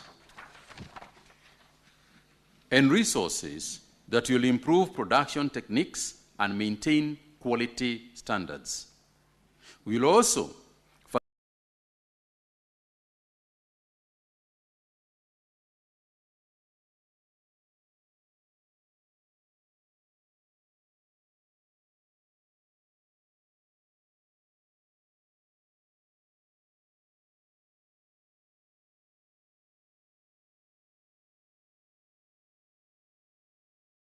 facilitate access to markets by supporting in produce. Thank you, Mr. Speaker. Thank you, Cabinet Secretary. Senator, you have a supplementary question? Yes. Mstahiki Speaker, niko na maswali mbili. Ya kwanza ni kuhusiana na taasisi ya KTDA. Kwa sababu juzi kumekuwa na malumbano ambapo alitoa mwenyekiti aliyekuwa ndiye mwenyekiti wa KTDA Na jambo la kwanza walipofanya hivyo, wale wanaokaa katika ile bodi ya KTDA, ilikuwa ni kutupilia mbali zambuni iliyofanywa ya ununuzi ya mbolea kutoka ambayo inaenda kwa wakulima. Bwana Waziri, mwaka jana malubano kama hayo iliacha wakulima majani chai kuchelewa kuleta mbolea. Na kwa hivyo ningetaka kujua unafanya nini kumaliza malubano ambayo iko katika taasisi ya KTDA. Na swali langu la pili na la mwisho kuhusu makandamia. Waziri, nimesoma tafsiri yako ambayo umeleta siku ya leo. Kuna mahali ambapo hatutakubaliana nayo, na mimi ndasema kwa sababu. Kwanza hii sheria ambayo ililetwa na Hafa mwaka 2013. Na naona mkurugenzi mkuu wa Hafa Bruno Rinyiru wako hapa. Kila mara tukiongea mambo ya makandamia huwa najihisi ni kama tumealika mbu katika kongamano la kutafuta dawa za malaria. Kwa sababu wenye walileta sheria gandamizi katika bunge la kitaifa ni Hafa, ndio maana hii sheria inaitwa Hafa. Waziri, inakuaje mkulima wa mahindi asurutishwe na serikali kuuza unga, lazima asage mahindi? Bwana Waziri, inakuaje mkulima kahawa anapopeleka kahawa katika soko la kahawa, yeye haambiwi aende afanye roasting ama aende kupika ile kahawa iende kama imepikwa? Waziri, tuna haja na ngozi. Mpaka saa hii wafugaji utapata ya kwamba ukienda bandari ya Lamu bado wanaruhusiwa kuuza ng'ombe wakiwa hai, na bado tunahitaji ngozi. Ikawa mkulima makandamia, mkulima wa korosho, mkulima wa mbigza na wapareto, hawa ndo walitongewa sheria hususan ya kuwafinya. Juzi nimetembelea, mimi ni mkulima. Na waziri, nimesikia ukisema kwamba ulikuwa na kikao na wakulima. Niliona picha na watu wakiwa na makoti marefu, wengine hawana nywele. Kama kuna mtu mkulima makandamia ni mimi. Ninapoongea siku ya leo, naongea kwa niaba ya mkulima makandamia Tongalena ambao hawezi fika kikao hiki akajiongelea. Mkulima Trans Nzoia ambao wanaumia kwa sababu ya makandamia. Mkulima Nyeri mahali umetoka ambao walikutunuku nafasi ya kukaa katika seneti tukufu. Lakini nataka kukuambia siku ya leo wanaumia. Mliokaa nao hao sio wakulima. Ya pili ni kwamba ukitaka nitafute waziri nikupeleke kwa maghala. Kwa sababu soko ni mbili. Soko ya nchini na wale ambao wanaongeza dhamana katika makandamia. Seneta, lakini bado nasubiri ulize swali yako. Naelekea hapo Mstahiki Speaker. Nilikuwa naweka msingi dhabiti ndio niweze kuuliza swali Mstahiki Speaker. Najenga hoja. Mstahiki Speaker, sasa swali langu ambao ningetaka kuuliza ni moja. Katika takwimu ambazo umeleta hapa ukasema kwamba makandamia ilipouzwa ikiwa na maganda ilikuwa inaleta takriban shilingi 121. Lakini ikitiwa dhamana ilikuwa inatoka shilingi 816. Ilikuwaje basi wakati ilikuwa inatoka 800 shilingi 816 wakulima alikuwa anapata shilingi 30 peke yake? Na ndio ilibindi waziri aliyeondoka, Waziri Ntuli, kuondoa makataa ile iliyokuwekwa ili wakulima auze makandamia ikiwa na maganda. Na hiyo ingine, soko ni mbili. Makandamia iliyowekwa dhamana na makandamia ambayo haijawekwa dhamana. Sasa ni kusema ya kwamba tuue ile soko ambayo inanunua makandamia ambayo iko na maganda kwa ajili ya ile ambayo iko nchini, na bei ikiporomoka itakuwaje? Sasa ndio nilikuwa nasema waziri, mimi naomba tafuta wakati mlitoa makataa, mimi mwenyewe nilikuwa nimeuza makandamia yangu katika bei ya shilingi 150. Baada ya makataa, naomba ulinzi wako kwa sababu ya Senator Chute. Hebu nijenge hoja. Kuna maana niliuliza hii swali, kulikuwa na sababu. Na ningetaka kusema Senator, wewe unaharibu mtiririko wa mawazo wakati nauliza maswali yangu. Senator Chute, ningeomba ulizi Bwana Speaker. You are protected. Senator Chute. Asante sana Mstahiki Speaker.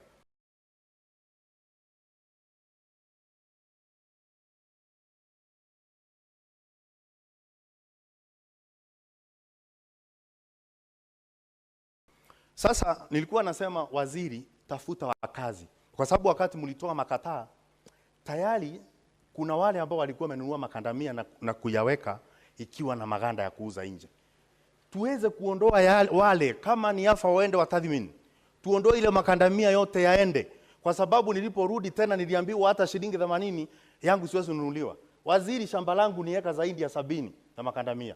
Kwa hivyo nikiongea tia hii jambo mkazo, fuatilia, fungua soko kwa wale wako na makadamia ambao tayari ilikuwa imetengenezwa kuwekwa kwa magunia kuuzwa kwa soko iliyo na maganda, halafu tena hiyo ingine ufungie, hata kama ni 60, 20 iende nje na 80 baki, tuweze pia kukuza pande zote. Asante sana Mr. Speaker. Cabinet Secretary. Thank you. Thank you very much, Mr. Speaker. Order, Senators, order. More fire. Order. Mr. Speaker, thank you very much. Let me start with the KTDA, which the Honorable Speaker has rightly, the Honorable Senator has rightly pointed out, has been undergoing some conflicts.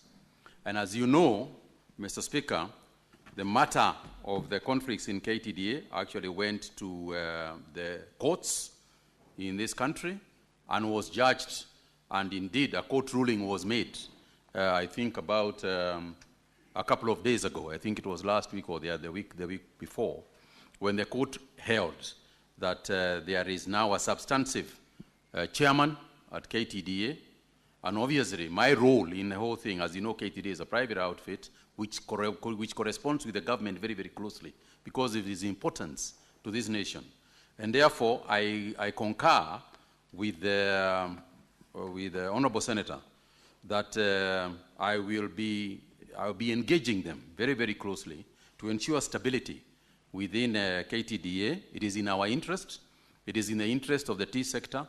And in my discussions with the new team that is there, with the new chairman, my discussions with them, including my visit with them to DMCC in where our tea is being blended and so on in Dubai, I can say with confidence that I can see unity within the directors of the tea sector at the moment, and my prayer and hope is that that is what is going to happen, and I'm going to engage them to ensure that good working order is maintained for the benefit of our farmers in the tea sector. Mr. Speaker, as far as the macadamia is concerned, I sympathize with the Senator, especially as not just as an honorable senator, but also as a farmer. And I can feel, you know, from where the agonizing issues he has to deal with, not just for himself, but also for his, for the county which he represents. Mr. Speaker, what as a nation we want for, and the policy framework on which we are operating under, is not just to value add macadamia. It is to value add everything that we can. The production of macadamia in this country is about 45,000 metric tons. The processing capacity is about 120,000 metric tons. So, Mr. Speaker, I think what the Senator and I can agree on, and what the House, what the Honorable House can agree on is this, that if indeed we were to go all Keno and start earning the amount of money that we can see that we can earn at 800 and over 800 shillings per kilo, it is important that that ability also be seen in the price of macadamia to the farmers. And it has been established that that can be the case. If we process it, the price can go up at the farming units, at the farm gate. The prices will go up. Mr. Speaker, let's not also forget that we are dealing with an international market, and that the people who are importing these nuts, especially the Chinese people, who are buying these nuts, are the second largest producers of macadamia in the world.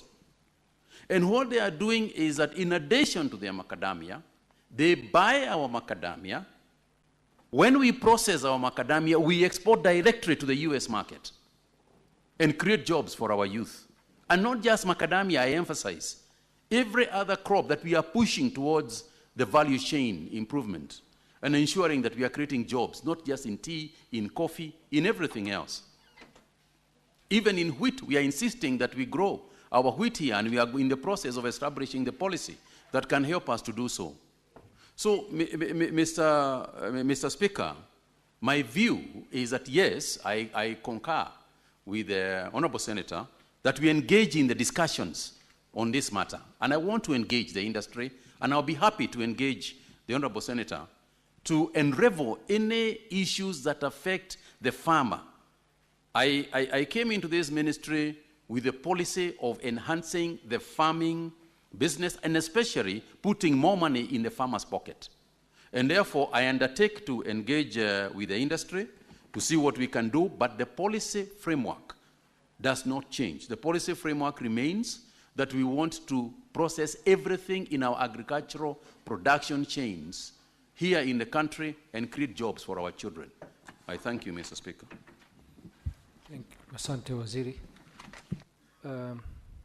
Senator Murango, kuna swali lingine?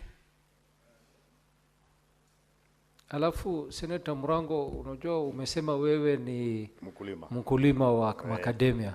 Hapo. Na umekuwa mkali sana na unaona waziri amekubaliana kila kitu na wewe. Sasa ukiwa mkulima wa macadamia na unafuatilia maneno ya macadamia, iko mgongano wa kimaslahi hapo? Waziri nadhani amekizana na kila kitu ambayo nimesema. Hatukunja kumbaliana. Lakini amesema tunafaa tuendelee na kuongea. Waziri, mimi ningesema hivi kwa ufupi. Uchukue nafasi uweze kutembelea wale watu ambao ndo wanauza makandamia kutoka nje. Ili uangalie hata kama ni quota system kama inaweza enda. Na ukifanya hivyo, kwa sababu naweza kuambia kama mkulima, bei tayari imeshuka. Niliuza 150 na naongea kwa niaba ya wakulima. Saa hii hata nikipeleka na shilingi 80 siwezi nunuliwa. Kwa sababu wamejaza magara, wamejaza kila mahali na yendi marufuku ilikujia katikati. Kama kupewa nafasi ya kuondoa jamu ya ile makandamia ambayo walikuwa tayari washanunua, alafu tuendelee na hiyo ingine, itakuwa ni vizuri zaidi. Kwa hivyo, what is your point of order, Senator Hillary? Thank you, Mr. Speaker. In your intervention and directives to the Honorable Senator Murango, I did understand you to inquire from him as to whether there was a possibility of conflict of interest. He has instead talked to the Honorable CS instead of responding to the chair. Is he in order, Honorable Speaker? Yes, Senator Wakili, thank you very much for reminding Senator Murango that before even he went to explaining his matters to the CS. And Senator Murango, you need to address the chair. You cannot be addressing the Cabinet Secretary directly. Can you please respond to what Senator Hillary has rose on? Asante sana mstahiki Speaker. Sijui kwa nini Senator Mbonimeta nipendi. Lakini nitajaribu sana kujibu swali. Ningetaka niseme kwamba hata kama mimi ni mkulima mstahiki Speaker, mimi nimepewa nafasi muhimu sana kukaa katika bunge hili ambao naweza ongea na waziri ambao wakulima nchini waweze mfikia kaongea na yeye. Kwa hivyo uchungu nilio nao ni uchungu wa mkulima. Na unajua akae shina la mti ndo anajua, yeye wanajua wale wandudu wanakaa pale wanakula nini. Sasa mstahiki Speaker,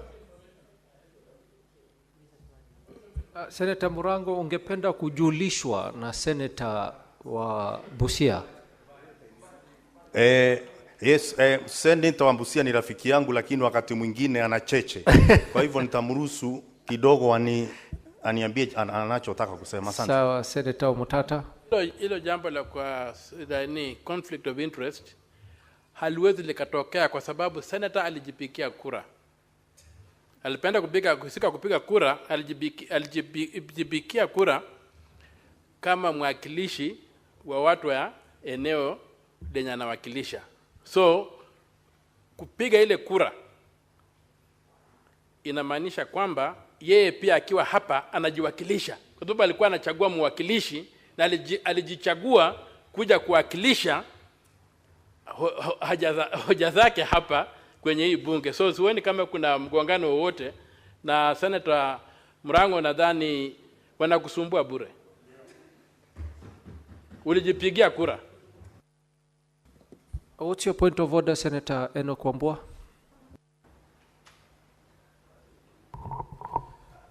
Mr. Speaker, for purposes of order in this House, so that we don't stifle debate, I've heard Senator Bomet insisting that the Senator of Kirinyaga clarifies on whether there is a conflict of interest because he's a farmer of macadamia. Mr. Speaker, that reminds me that a few days ago, no other than the President of the Republic made mention of the fact that people that don't keep livestock cannot talk about livestock, that we should stick to Ndengu because we are Ndengu farmers. Mr. Speaker, that line of thought is very dangerous for this country. That now if a senator keeps a goat, a single goat, and there is a matter here that is discussing goats, that senator now is barred from bringing issues to do with goats. Mr. Speaker, let us allow debate to flow, and in fact, we should be very happy that we have one among us who is a serious macadamia farmer raising issues for and on behalf of his colleagues in the macadamia sector. Mr. Speaker, I wish that you will warn Senator Bomet to desist from stifling debate. What's your point of order, Senator Hillary? Mine, Mr. Speaker, was not to stifle debate in any way or otherwise to impute some conflict of interest. It was an inquiry to the concern raised by the Honorable Speaker to the member who is the person, Senator Murango, as to whether or not there would exist conflict of interest. Otherwise, I fully associate myself with the fact that it is indeed a better option when a participant in farming who does the farming is the person asking the question. He has knowledge, he has experience, and you'd be able to support the business, the agricultural business that is engaged in.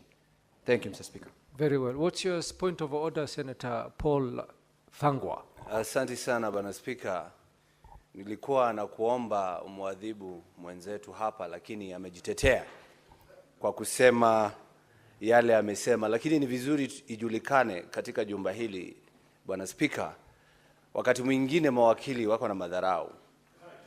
Sababu kila wakili anaposimama hapa anasema mimi ni wakili, mimi najua hii, mimi nitasema hivi, lakini wakulima wakipewa nafasi waongee. What's your point of order, wanaambiwa wanyamaze. Bwana Speaker. What's your point of order? No. He's on a point of order. The senator for Kiambu cannot impute bad faith on lawyers. No, it is incorrect. It is incorrect. Senator Thangwa, proceed. Asante Bwana Speaker. Sina mengi ya kuongeza. Umeona tu wakili mwingine amesimama. Hawatupi nafasi sisi ambao sio mawakili tuongee. Lakini ningetaka kusema yeye ame-apologize Bwana Speaker, kwa hivyo hiyo ikomee hapo. Mkulima aendelee kuongea. Now, honorable senators, ndakupa nafasi uendelee kuongea. Honorable senators, you know, I asked the question of conflict of interest. It wasn't Wakili who raised it. And if you were following the supplementary question by Senator Murango, he did mention that he has some quantities of macadamia, and he was asking the CS to open the market so that he can sell it.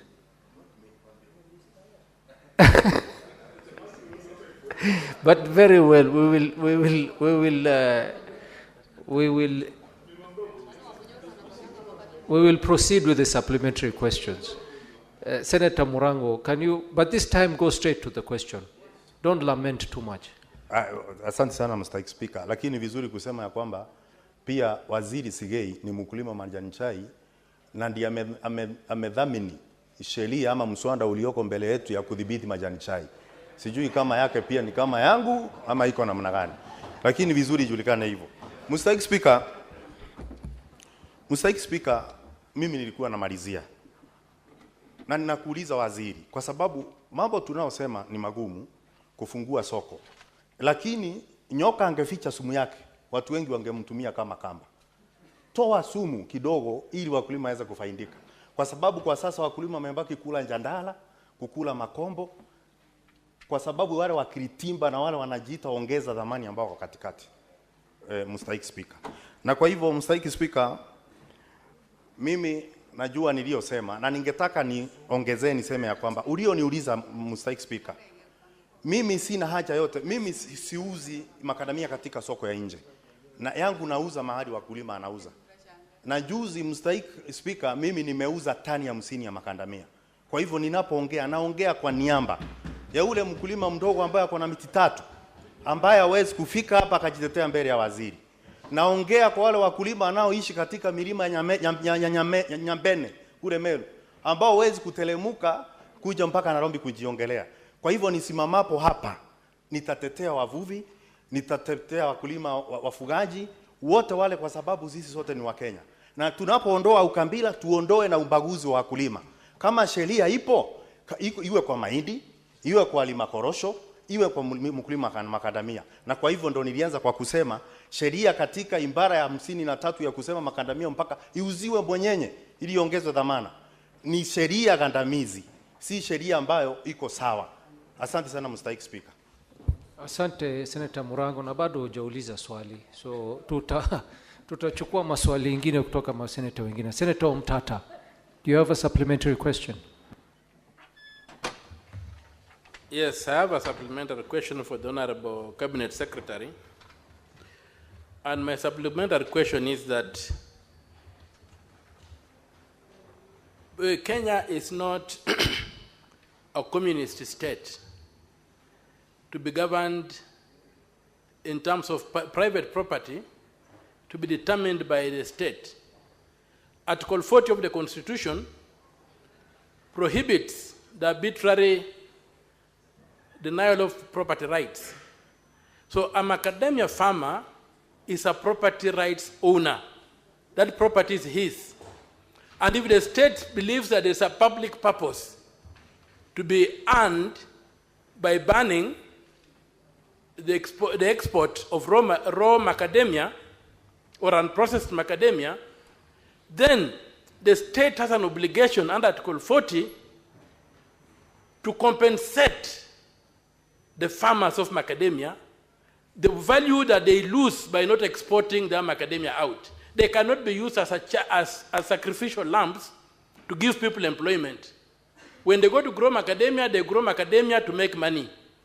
They don't grow macadamia to have some Otieno, Alhaji or Sobo to be employed, or Mr. Ojanda here to be employed. They grow macadamia to make money. And macadamia is their property.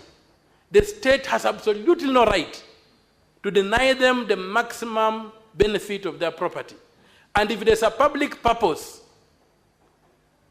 that the government has in terms of creating jobs by retaining the raw material locally, then the government has a duty and an obligation to make sure that it compensates the farmer what they lose by being denied the global market. I don't think the government has got any rights to do what the minister said, and I think the minister needs to apologize to this House by saying that I will not. Who are you? You will not do that as who? This is a government of law, not a government of men. Senator Omtata. Yes. Thank you, Mr. Speaker. Thank you. Let's take another supplementary question from Senator Chute. Thank you very much, Honorable Speaker. Let me take this opportunity to congratulate our CS for agriculture. I have a similar issue about macadamia, but this one goes to farming in northern Kenya and Upper Eastern. I had a conversation with the CS earlier in regards to something very important. The government normally gives debt reliefs to farmers, let's say coffee farmers, tea, maize, beans, sugarcane, and many other type of farming. But the government has neglected northern Kenya, upper eastern, and many parts of this country which are dependent on livestock farming. Does he really even recognize that livestock is also part of farming, contributing a lot to this country? Having said that, my question would be, some farmers borrowed money through AFC loan, and many farmers lost the animals, up to almost 80% of the animals. And a farmer in Marsabit cannot afford to pay that AFC loan. My question would be, will the CS help the farmers who are unable to pay AFC loans, just as what is happening to farmers in other parts of this country, like farmers being given a subsidy on fertilizer and many, many other subsidies? Can the CS tell us how he's going to help farmers who have not paid AFC loans in terms of some kind of debt relief? Thank you very much, Honorable Speaker. Cabinet Secretary, you may respond to those two questions. Thank you, Mr. Speaker. Mr. Speaker, again, on the issue of the Honorable Senator from Kirinyaga, I think, yes, we had agreed that, and I take what he said very, very seriously about visiting the macadamia nut farmers where they are to see and talk to them about the plight that the farmer has. And it is my intention, our intention as a government, Mr. Speaker, that indeed we protect the farmer and make sure that the farmer benefits to the wildest extreme possible, and we will do so. Mr. Speaker, and therefore I will take up the issue with the Honorable Senator. Mr. Speaker, on the issue of the public purpose, my friend Senator Omtata, first and foremost, Mr. Speaker, you know, laws are made in this House, and laws are made in Parliament. So the only position I would humbly submit, Mr. Speaker, that I can stand here to speak as is a Cabinet Secretary in a position that is created by the Constitution and this House. So that is indeed the position on which I am speaking. Mr. Speaker, the power or the regulatory framework on which the Senator referred to actually are again anchored in law, in the AFA Act of 2013, Section 43.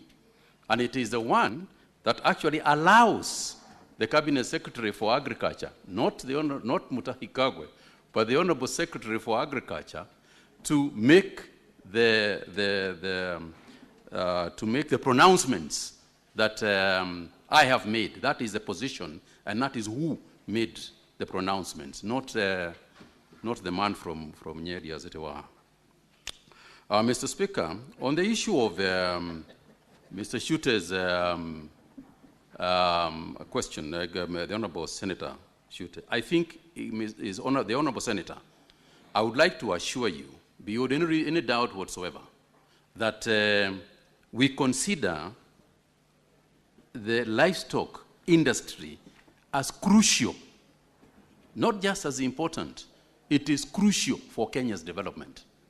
Unless we deal with it and give it the appropriate attention that livestock farming demands across the country, then we will not develop, or we will leave large chunks of our country undeveloped. And you know, a nation's strength is measured not by the strongest part of the nation, not by the strongest part of the rope, but the weakest part of the rope.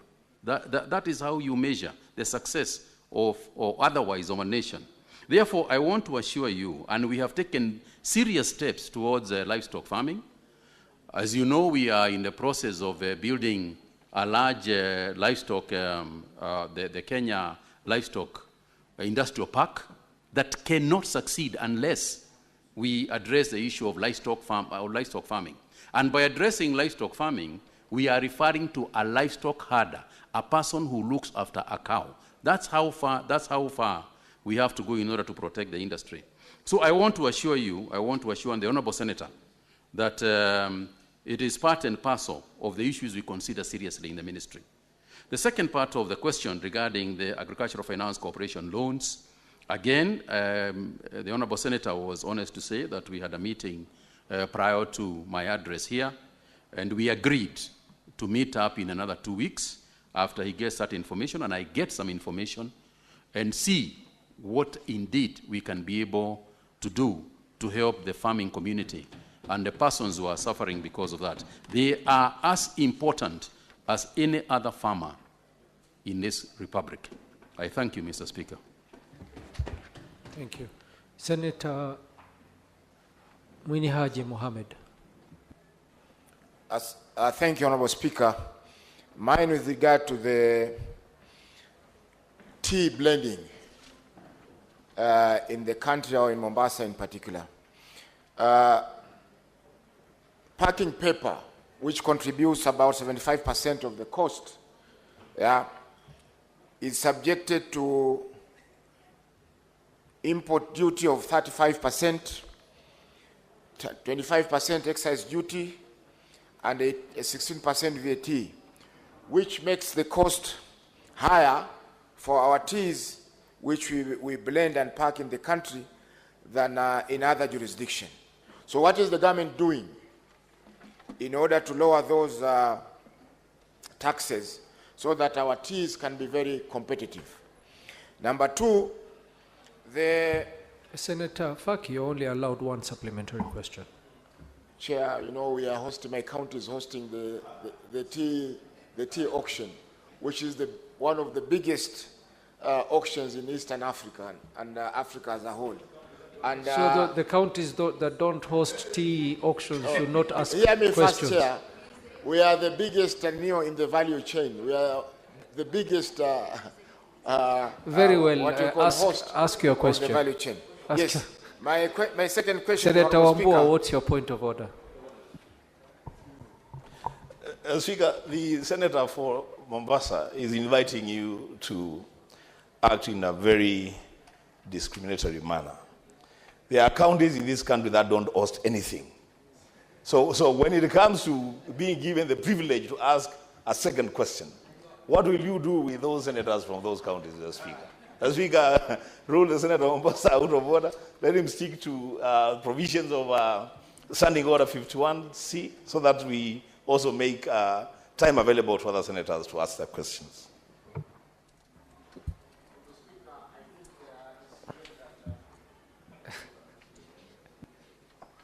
I didn't insinuate that counties that are not growing or doing any tea are useless.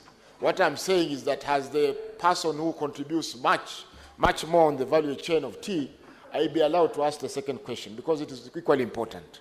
Thank you. The EPZ Act, Part 8, exempts Senator Onyonka, please. You can invite Senator Busia for tea.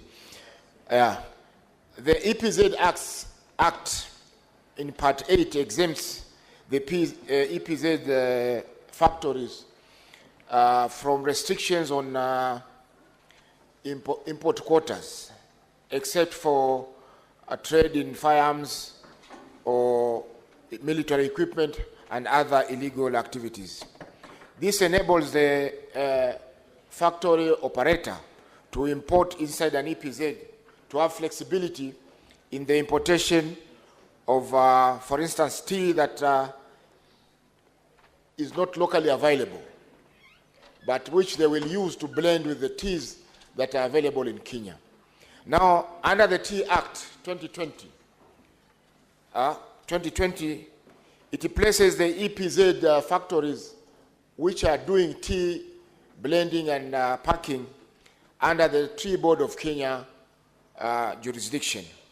And such teas are subjected to very stringent importation rules. For instance, you can only import if it is not available locally.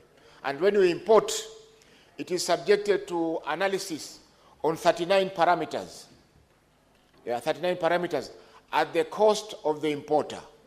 And therefore, it makes the imported tea for blending very unattractive to our local packers.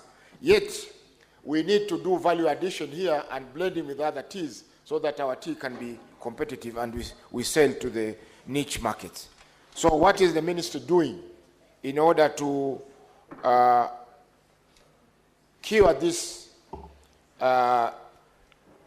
anomaly so that the EPZs that are doing tea are at par with the other EPZs? Thank you. Senator Mundingi. Asante Bwana Spika. Bwana Waziri, pongezi kwa kuwa serikali iliyokuwako zamani ulikuwa waziri wa afya na wakafanya kazi nzuri, na wakati wa hii serikali ya Kenya Kwanza pia muungano umekuwa waziri wa kilimo ambaye mimi ni mwenyekiti mdogo wa kamati ya agriculture. Mambo ya makandamia Bwana Waziri, ile kazi na mipango mlio nayo kwa mkulima si mbaya, pamoja na hava, kwa sababu hava ya zamani ilikuwa haifanyi kazi kulingana vile inafaa, lakini siku hizi inafanya kazi nzuri.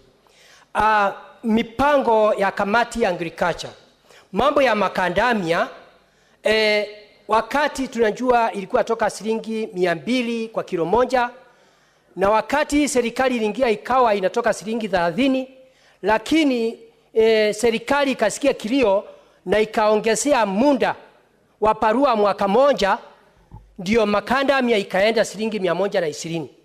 Na wakati hiyo muda iliisha mwezi wa Novemba, sisi tukaongea na waziri alikuwako ambaye alitemwa aongezee miezi 6, ndio kamati ya agriculture na kaunti zile zingine wakae chini tuone vile mkulima atafaidika na manufacturer atafaidika, kwa sababu kwa kipindi ya miaka 3 mnasema nchi za ng'ambo makandamia ya Kenya haitaenda kule. Sasa tukaona mnafuatilia vizuri vile ilikuwa yasemekana tutengeneze sheria. Agenda yetu Bwana Waziri ni kuomba mkulima apatiwe kipindi ya miezi 6 parua, ndio muweze kujiandaa na kumfunza vile validation itafanywa. Hakuna mambo mingi. Kwa hivyo ni just tu wewe useme kama mkulima anaweza kupata miezi 6, ndio muweze kuamfunza vile makandamia itakuwa yatengenezwa katika Kenya ikienda nje ya ng'ambo. Hakuna mambo mingi Bwana Waziri. Third question from Senator Ojienda.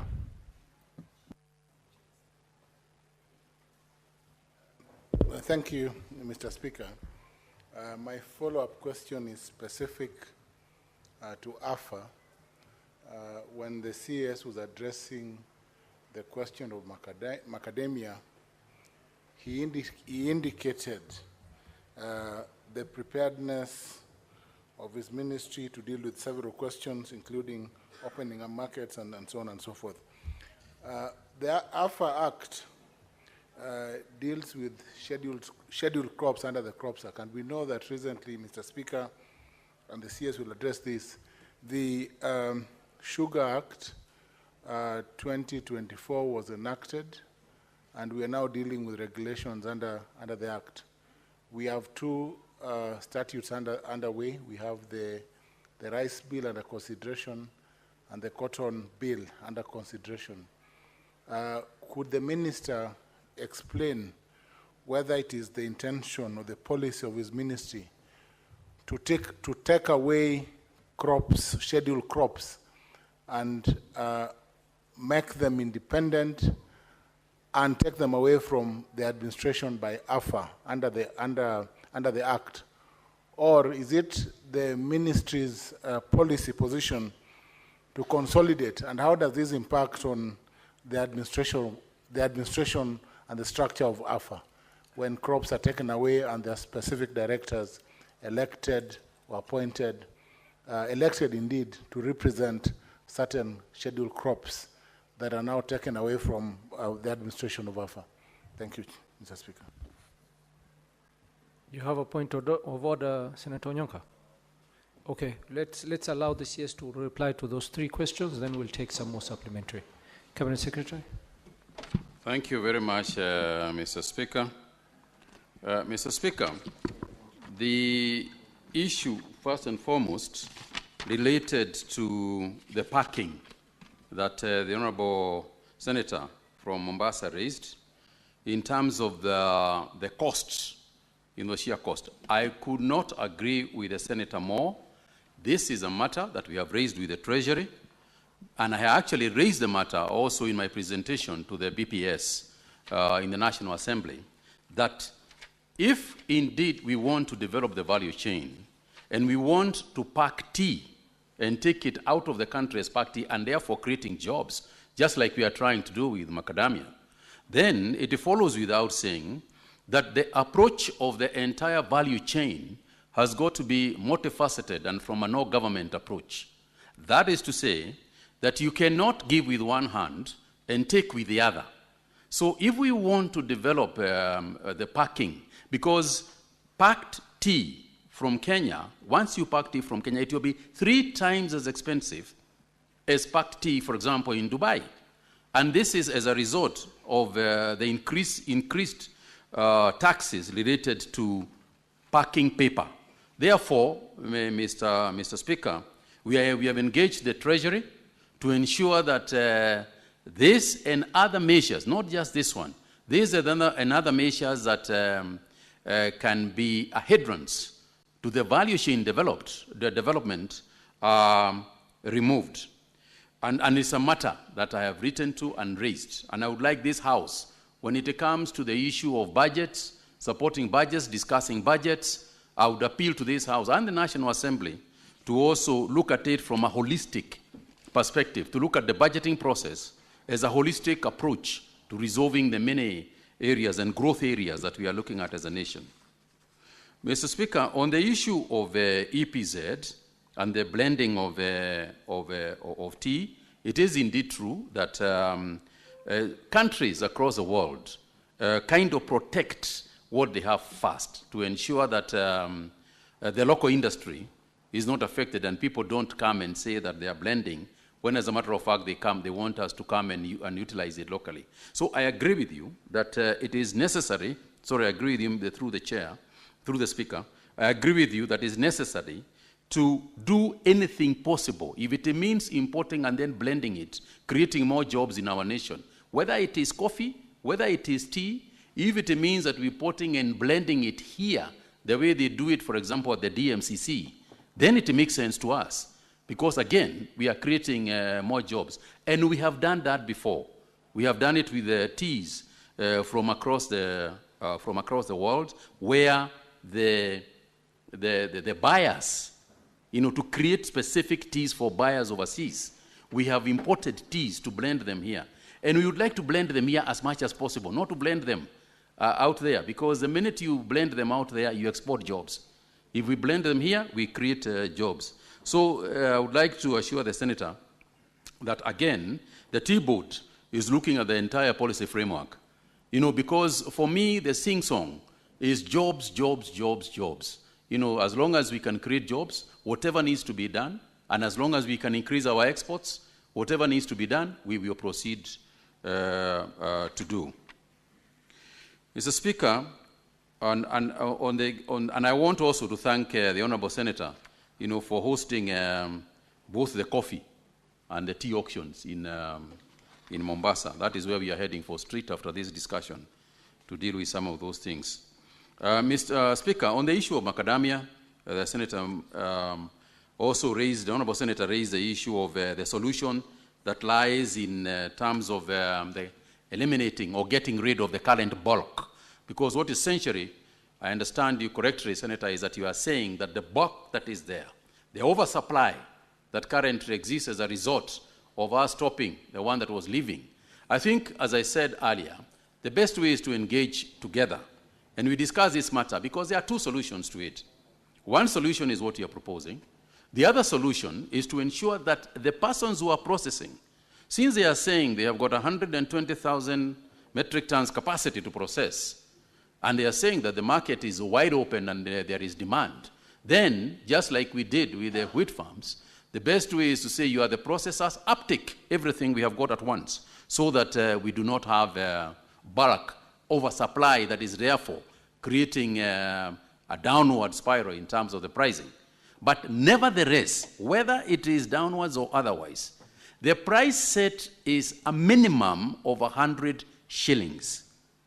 That is the price set, and that is the price agreed upon. So it is actually illegal. It is actually illegal for a processor to come and propose buying at less than 100. But I suspect that what could be happening is some middlemen could be buying from the farmer, suppressing the farmer price, and then going and getting their normal price at the processing. And one of the reasons why we want to engage the farmers directly is exactly this issue. If we had the farmers cooperative or farmer circle engaging directly with the nut association, it would be very easy to deal with that issue, to say nobody is going to pay less than the agreed amount. And that's where we would like, we would like to get. So the important thing is for us to very quickly, and I urge the honorable senators and the other members of in leadership and those in leadership to really help us to get these farmers together so that we can be able to benefit. There will be resistance because people in that business are not also just going to sit back and watch the farmers getting together and eliminating them. So you can expect some resistance. But I think that the end here justifies the means. And I think we have to do what it takes.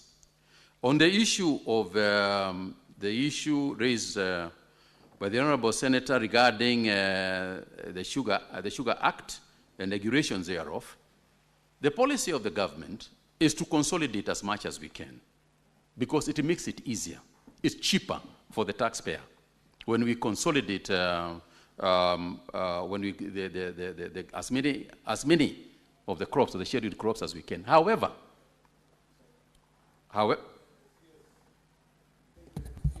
what's your point of order? I'm Senator Professor Tom Ojenda, Senior Counsel. Mr. Speaker, sir. That is quite a mouthful. So in this house, you can be referred to as Senator Ojenda. Proceed, Cabinet Secretary. Mr. Speaker, sir, I am very conversant with the titles of Senator Ojenda because he happens to be a personal friend of mine. However, I completely concur that indeed he is a professor of law. Regarding the question that the Honorable Senator asked on, is in terms of regulation, again, I repeat that the idea is to consolidate because it makes more sense, it is easier to manage. However, where, for example, like in the Sugar Act, and I apologize to the House because I'm supposed to have sent the regulations by now, but it takes a bit of the public hearings and so on, take a bit of time. But I will ensure that in the soonest possible time I bring the regulations.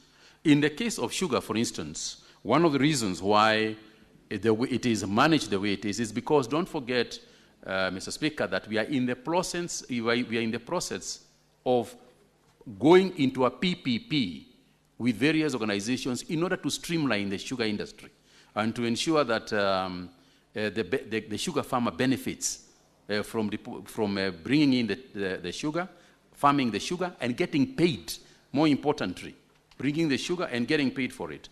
And the way we have determined that and working closely with the leadership of the sugar growing areas is to license people who are going to manage or work together with the farmers in those areas. And therefore, at that juncture, then the duty of AFA is dramatically reduced and hence not necessary to engage as much as we want to engage with other crops.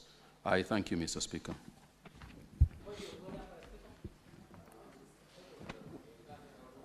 What is your point of order? And the Cabinet Secretary has already sat down. Bwana Spika, swali langu sisi wakulima ana sinda na mambo ya kuelimishwa, mambo ya society na mambo vile makadamia itauzwa. Tunauliza ni ungumu gani ama ni usito gani uwezi kumbalia mkulima 600 ndio sisi tukiwa kamati ya agriculture na wale wengine ndio tuwaelimishe.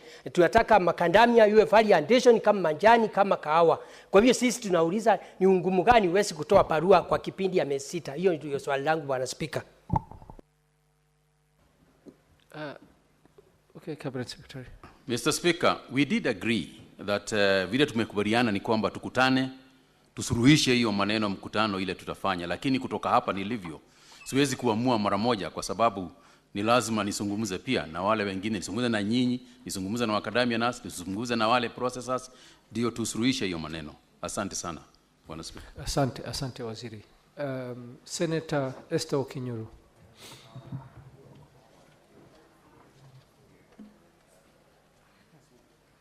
Thank you, Mr. Speaker. Allow me to first congratulate the new cabinet secretary in that department. My question is, farmers in both Kisii and Nyamira counties have actually tried to deal with the issues of low prices, low quality, and consequently low bonus. Because when I look, recently they held a meeting last month which brought together Nyansiongo Tea Factory, Ogembo Tea Factory, Everege Tea Factory, Nyamache Tea Factory, which is on the west of the Rift. Tea which is on the east of the Rift is termed of high quality, and farmers in those areas get quite some wholesome bonus. Why is it that in our regions, even after farmers have tried to implement all that has been suggested to them, we are still reaping very little in terms of bonus, Cabinet Secretary? I see there is an issue of testing. Do we have to have someone who's testing by their tongue? Aren't there any other scientific means we would employ so that we give fair chance to tea farmers on the west of the Rift to also feel they are part of this process, and there is value for the agriculture of the tea farming that they are actually engaging, Cabinet Secretary, so that we don't feel like we are actually, our efforts go in vain, Cabinet Secretary. Thank you, Mr. Speaker. Senator Richard Onyonka. Thank you, Mr. Speaker. I would like to make a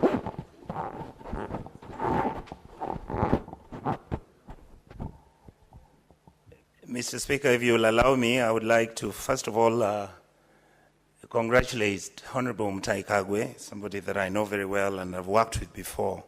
So Waziri, I karibisha you to this murky waters of our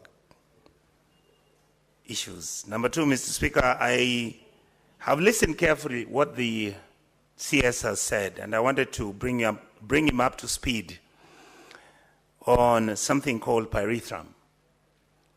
CS, pyrethrum is one of the products that has been historically very useful in terms of upgrading the income levels and economic activities in the areas that represent, and that is Kisii County. Senator Onyonka. Yes. You know you're a veteran in this house. Yes.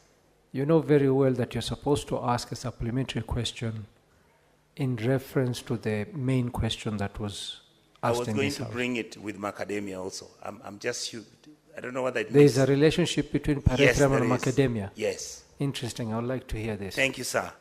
The relationship is that these are two products, macadamia and pyrethrum, have a high value. They are basically products which have got a huge international market, and their prices are extremely well taken care of. If you realize, Mr. CS, at one time, pyrethrum after tea was the largest product that Kenya was exporting, because pyrethrin is a product that is natural, that is used even in aeroplanes and all that. I wanted to ask the CS, why is it that we have got success in macadamia, and to a large extent the industry is growing, and yet our pyrethrum has just died? That is the link I wanted to bring. Thank you, Mr. Speaker. Senator Veronica Doherty. Thank you, Honorable Speaker. I've been looking for the attention to ask for this question. First of all, let me congratulate our Honorable CS for Agriculture and assure him, Honorable CS, that we are expecting a lot from you, especially because you do come from the farming communities. So the agricultural counties across the whole country are expecting a lot from you.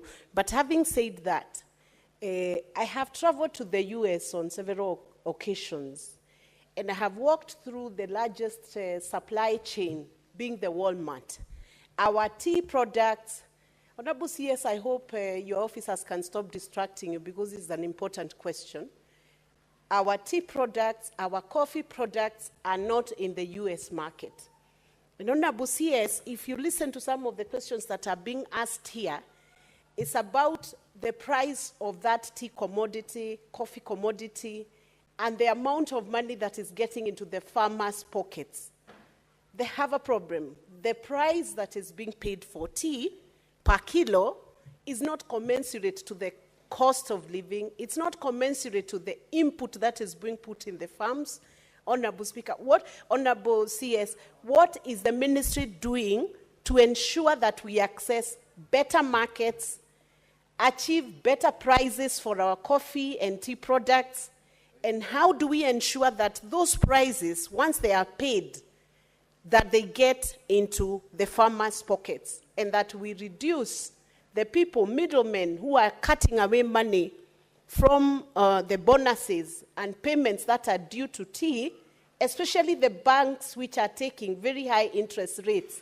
Is there nothing the ministry can do to ensure that farmers are receiving, if they receive finance from any bank, based on the guarantee of their bonus or the tea price, that the same is not wiped away by interest rates that are being cutted away by commercial banks? What is the ministry doing to mitigate that?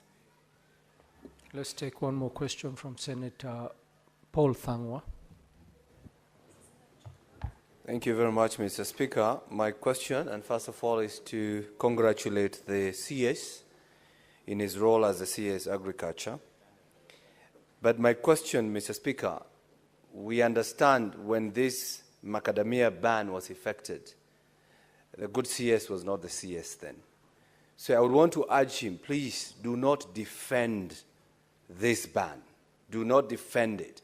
Because we do have information, some cartels infiltrated the ministry to have this ban effected so that they can be the sole supplier or purchasers of this macadamia.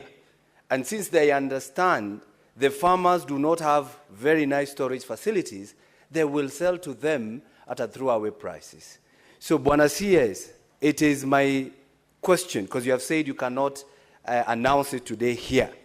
And I just want to remind you, if you treat Kenyans abnormally, they will treat you abnormally, Bwana Speaker.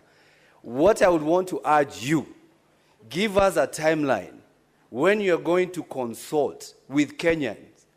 Just lift this ban with the citation that it never went through public participation, so that farmers can sell their macadamia wherever they want to sell. So my question is, what timelines are you going to consult the farmers so that you can remove this ban?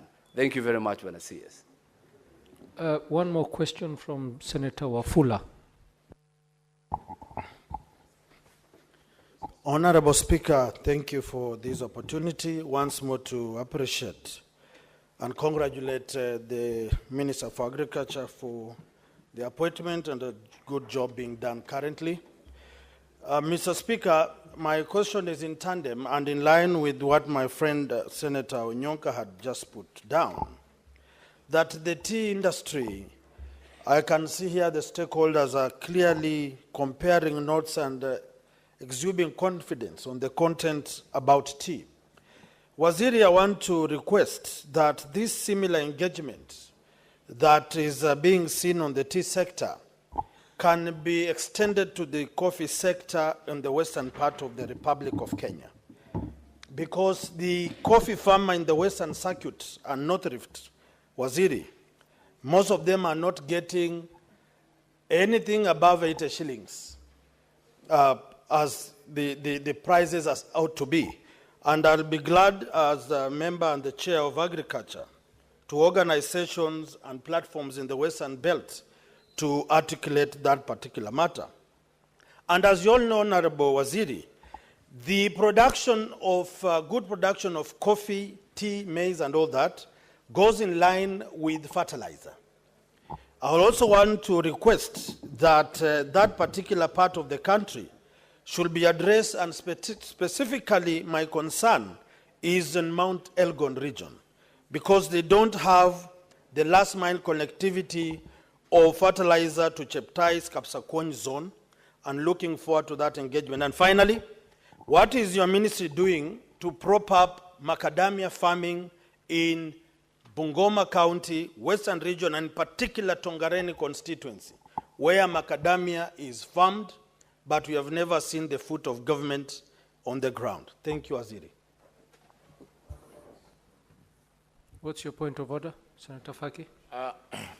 Mheshimiwa Spika, kuna swala la malumbukizi ya chai katika auction ya Mombasa kwa sababu ya bei iliyoko juu ya chai hiyo.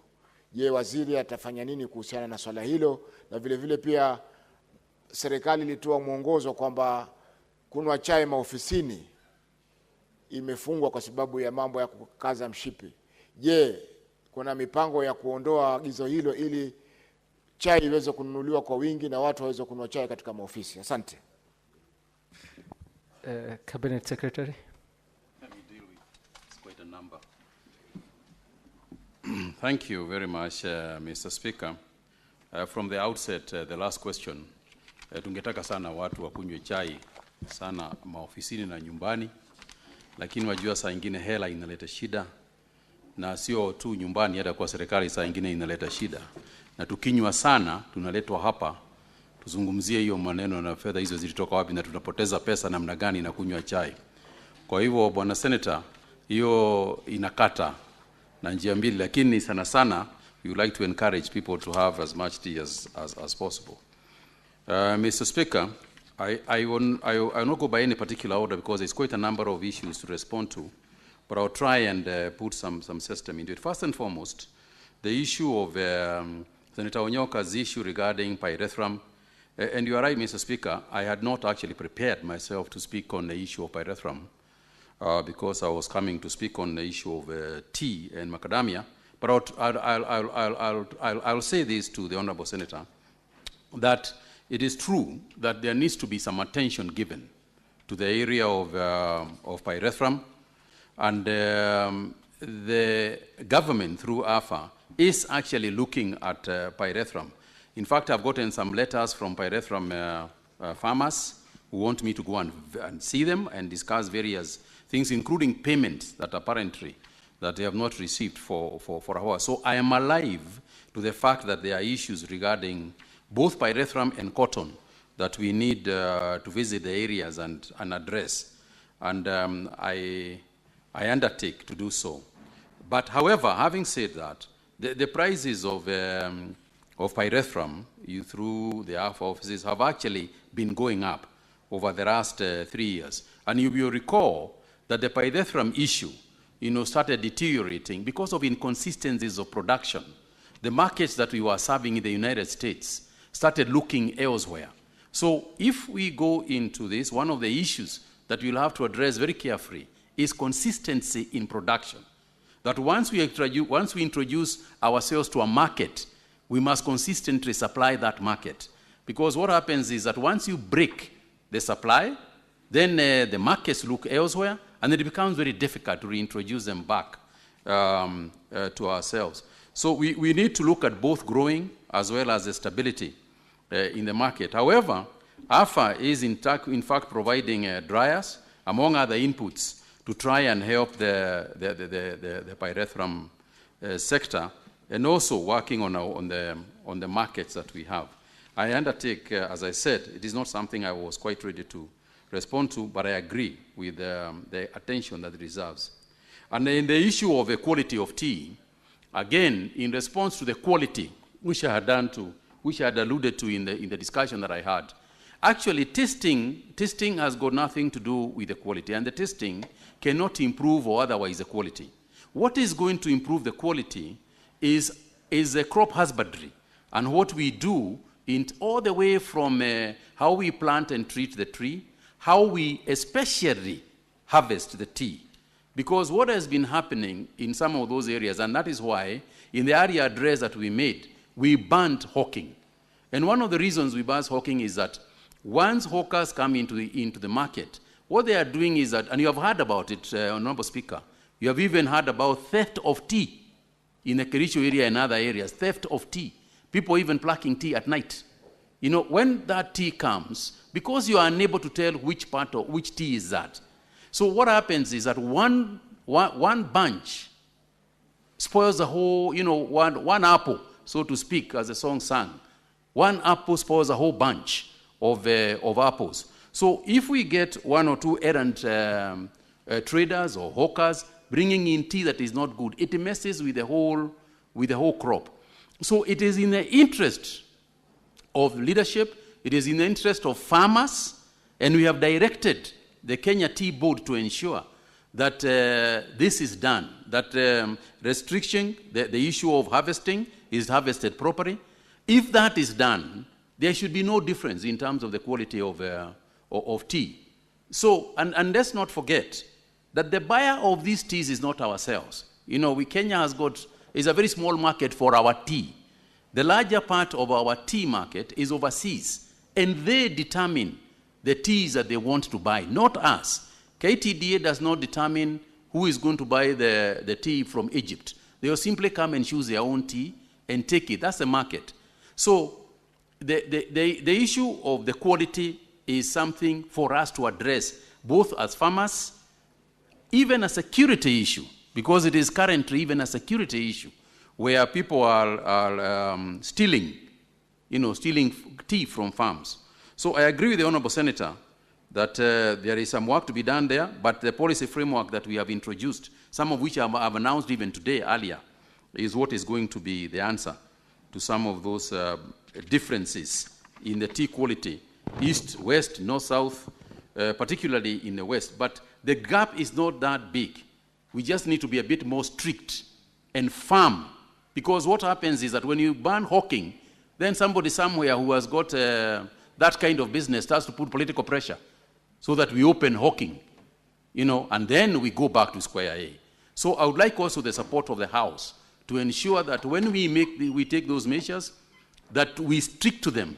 When we tell the independent tea processors that they must buy from farmers, not from hawkers, then again, we would like the support, you know, of the leadership in the area and the House, so that we stick to that and we don't cave in to political pressure that comes in by those who are the practitioners of what practices that mess up with our tea. Mr. Dhanwa, I thank you. Honorable the Senator Dhanwa, I thank you. And the issue of the ban affected, first and foremost, let me express something. This ban was lifted for a year. All right? Some time back, the ban on the exportation was lifted for a year. And the agreement was that within that year, then it would not be necessary to extend it again. Following that discussion, the ban was extended for another 1 month. All right? We are now at a place where the year has gone, the month has gone, we are still discussing the ban. That is why I am saying, for me to make a pronouncement on that issue and make a decision on it, it is not a singular decision. It's a consultancy. It is a decision full of consultancy, including the nut people themselves, because if they are able to take up everything we have, then it will not be necessary to open up, but they would have to take it up. So allow me, give me the next 2-3 weeks so that I'm able to engage on that, on those issues, because they are profound and important. Again, the chair of the agricultural sector raised the issue of the coffee sector and the control and quality of Western, North Rift, and so on. In my view, I think the future of coffee and the future of the coffee sector is largely going to be in those areas that large farms still exist. We now know that west of the Rift, Bungoma, you know, places like Narok, Kericho, there is now big farmers who are starting to grow coffee in those sectors, and we want to support them. We want to make sure that we support that sector as much as we can. Again, the quality of the tea, whether tea or coffee, is something that goes to husbandry, and the taste of the coffee or otherwise is what is going to determine who buys that coffee. So it is very difficult to enforce, purchase that does not discuss the qualities. The quality determines the price. And what I would like to see, and what we are working on through the AFA, is also to engage the farmers. As you say, some of those areas are very new, coffee farming areas, but we are ensuring that our presence is felt. As early as late as last week, I was engaging Governor Sang in Nandi, who wants me to go and open coffee factories in Nandi, and I have agreed to do so. And in those engagements, that's when we address the issue of quality and say this is the way we must deal with it. The only response to quality and price. When you discuss price, you discuss quality. You never discuss price leaving out the word quality. And you never discuss quality without discussing price. One follows the other, and that's the way the market is. And I think there is a big future in terms of that's where the land is. There is more land in that area. In the traditional coffee growing areas and tea growing areas, the land division is a problem. And they have become such small sizes that the future is doubtful in some of those areas. So even the productivity per acre is another issue that we are having to deal with. Then on the matter of loans, I think I wanted to inform the following, that the green leaf loans, that are given by the board, are actually at 8%. The loan is given at 8%. We also encourage that our farmers borrow from the Agricultural Finance Corporation. The AFC loans are at 10%. And obviously, when you go to the commercial farmers, and some farmers do, I couldn't agree with you more that the interest rates are actually prohibitive. It is difficult to make money borrowing at those kind of rates. But the other way of supporting them is not just by borrowing, it's also the inputs that the government has to put in. And I would like to seek, Mr. Speaker, that we understand as a nation and as a house, as parliament, that there is no country in the world that runs a successful agricultural sector without subsidies. We have to be prepared to subsidize the farmers. We have to be prepared to subsidize the livestock, the livestock people. There is no nation that can do it simply on a commercial basis. If there is no subsidized fertilizer, subsidized seeds, which is the area that I would like to get into now, let's subsidize fertilizer even further than we can, as long as our budgetary constraints expand a little bit. The fiscal space allows us.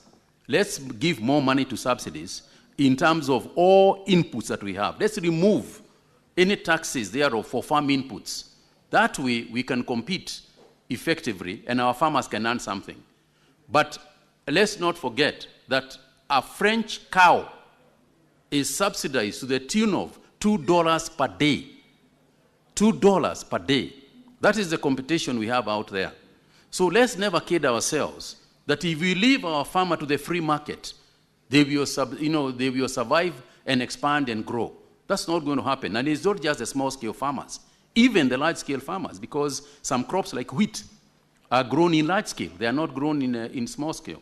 So I once again would urge that the institutions that we have, they try as much as possible and borrow from the institutions that we have. We are in the process of recapitalizing the AFC to give them a bit more space so that they are able to lend more money to the farmers that they currently than they have been, because they have also been squeezed. And as you know, we changed policy to also look a lot more at providing a working capital as opposed to purchasing of properties. We didn't close it completely, but we did say let's emphasize more on provision of working capital. And that hopefully can try and mitigate a little bit in that space. I thank you, Mr. Speaker. Yes, Senator Ndwati. Could the Honorable Cabinet Secretary explain how the access to affordable loans for farmers is being done? Because what you will find with the AFC is that the big farmers are able to access those facilities, but the small farmers even have no idea of the existence. The small tea farmers and the coffee farmers have no idea of the existence of a cheaper loan from institutions like AFC. So you will find they are asking from the commercial banks in the market who are ripping them off with 15, 16, 17% of interest. So by the time they come around to receive their bonus, all of it is swiped out of the pockets by the commercial banks. How do we ensure that access to the AFC is information that is available to the small-scale farmers who are What's your struggling point of with order, GMO? Senator Kajwang? Mr. Speaker, I wish you could direct the Honourable Minister to respond with precision and brevity. He is an old member of this House and is speaking as if he misses the days when he would speak on the floor. Because looking at the time, there's very short time, and many of us want to ask questions. He's a good friend of this House, but you could limit him so that he presents candid, quick answers to allow us to field more questions. Thank you, Mr. Speaker.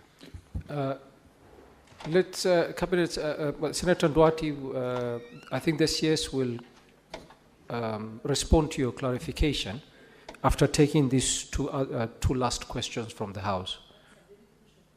Yes, Cabinet Secretary, you will clarify. Yes, let me once do that. we've taken the two questions. Very well. Senator Olekina, what is your supplementary question? Mr. Speaker, I'm tempted to ask a different questions because I see the line being taken is different. I wanted to understand about the land in Tanariva, but I can be guided by you. Senator Olekina, you have to ask your question related to the main question asked Thank you, Mr. to the Cabinet Speaker. Secretary. Mr. Speaker, the reason why I did that is because distinguished Senator Veronica sits with me in the House business, and we had agreed that we remain focused on the question that we ask so that we don't ambush the Cabinet Secretary. But my question to the Cabinet Secretary is very clear. The question that was asked was about what measures is the government putting in place to ensure that the grading system is done properly so that the quality of different teas is being sold at the auction. Now, my question is directly related to that. When you look at Narok County also produces quite a lot of tea.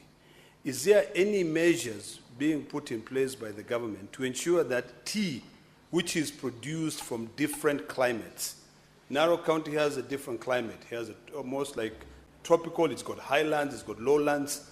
You'll find that in Kiptagit tea, which is located in Narok County, that is sort of like the highlands. But when you go to Kilgoris, which is also highland, where the tea is also being grown there and next to Kisii, the temperatures fluctuate. So the quality of tea is different from the tea that is being sold in Limuru or Kericho. Is the ministry now only going with the, what do you call it, Buy Kenya,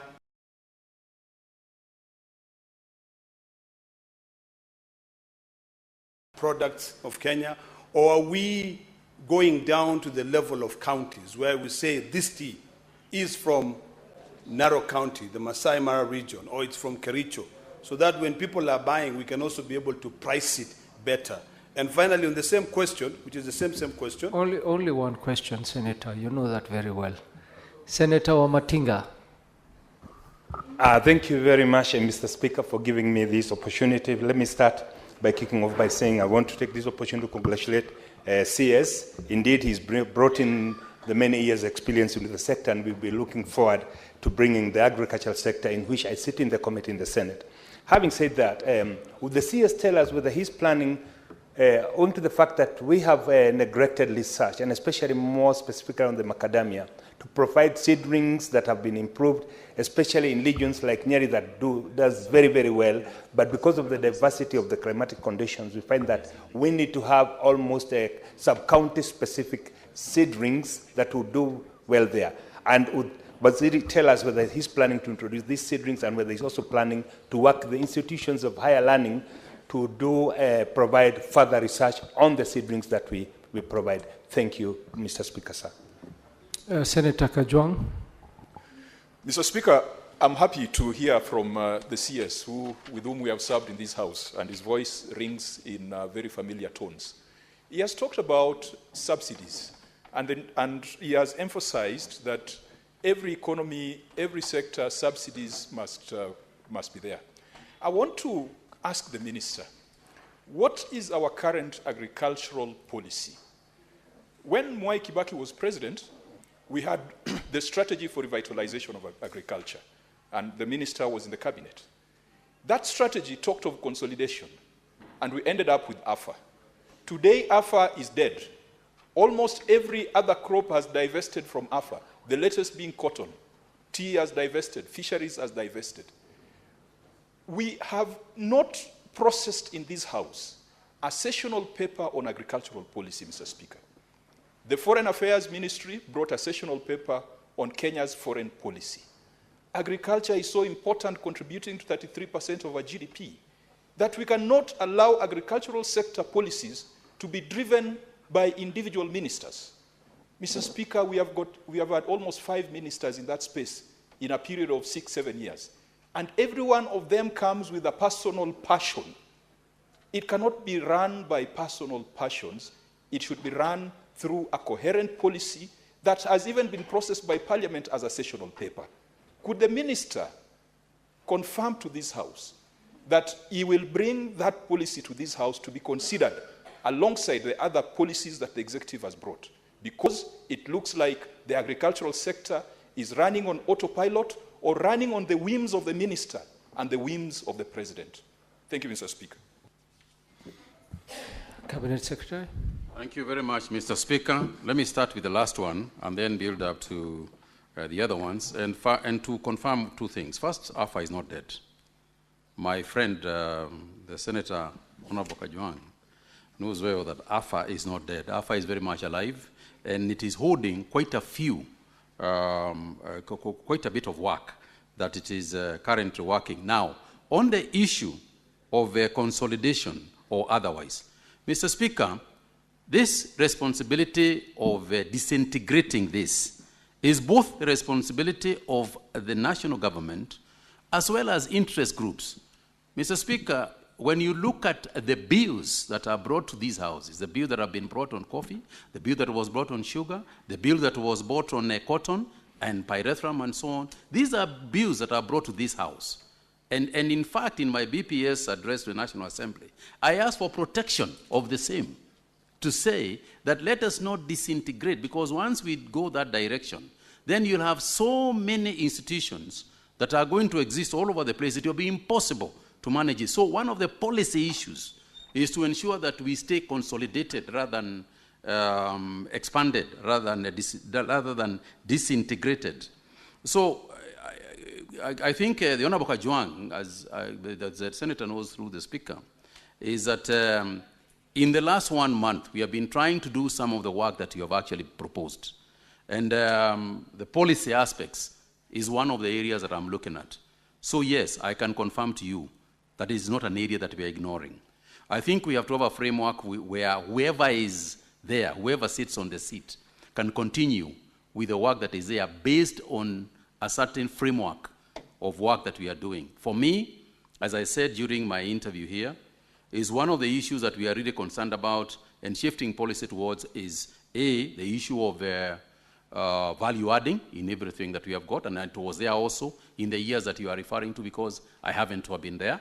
The issue of ensuring that the farmer is protected and earns more. These are policy issues in framework and forms very different decisions, even budget decisions, when you consolidate them together. On the issue of the loans, Greenleaf Feather is a circle owned by actually by the tea farmers themselves, Greenleaf Circle, because it is via the tea board of Kenya. And the Greenleaf Circle is an area where the tea farmers borrow money at 8%.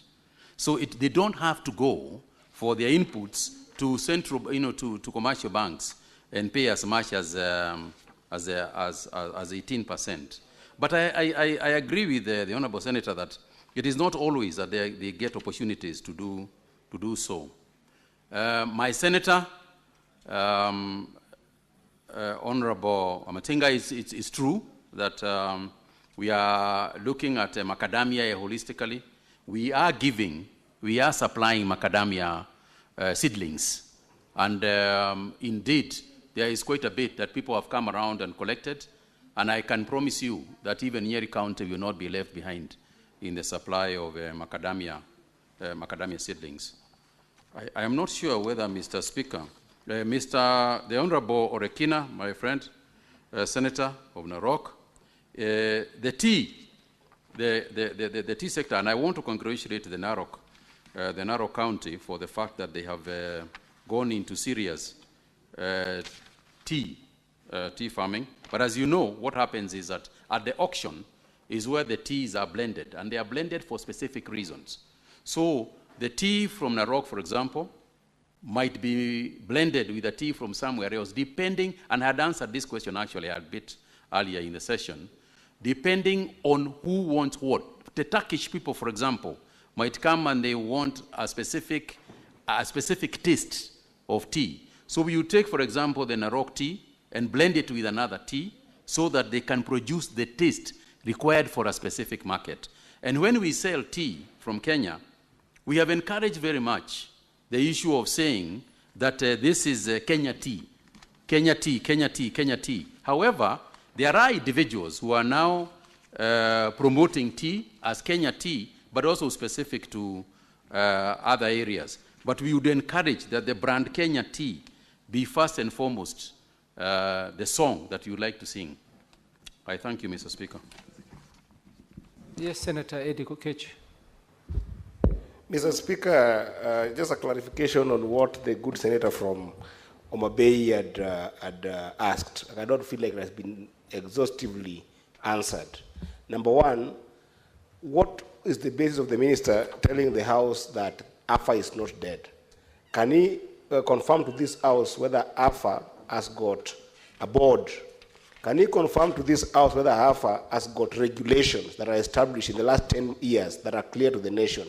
And lastly, I don't feel like the issue of a session paper on a proper policy was exhaustively answered as requested by Senator Kajwang.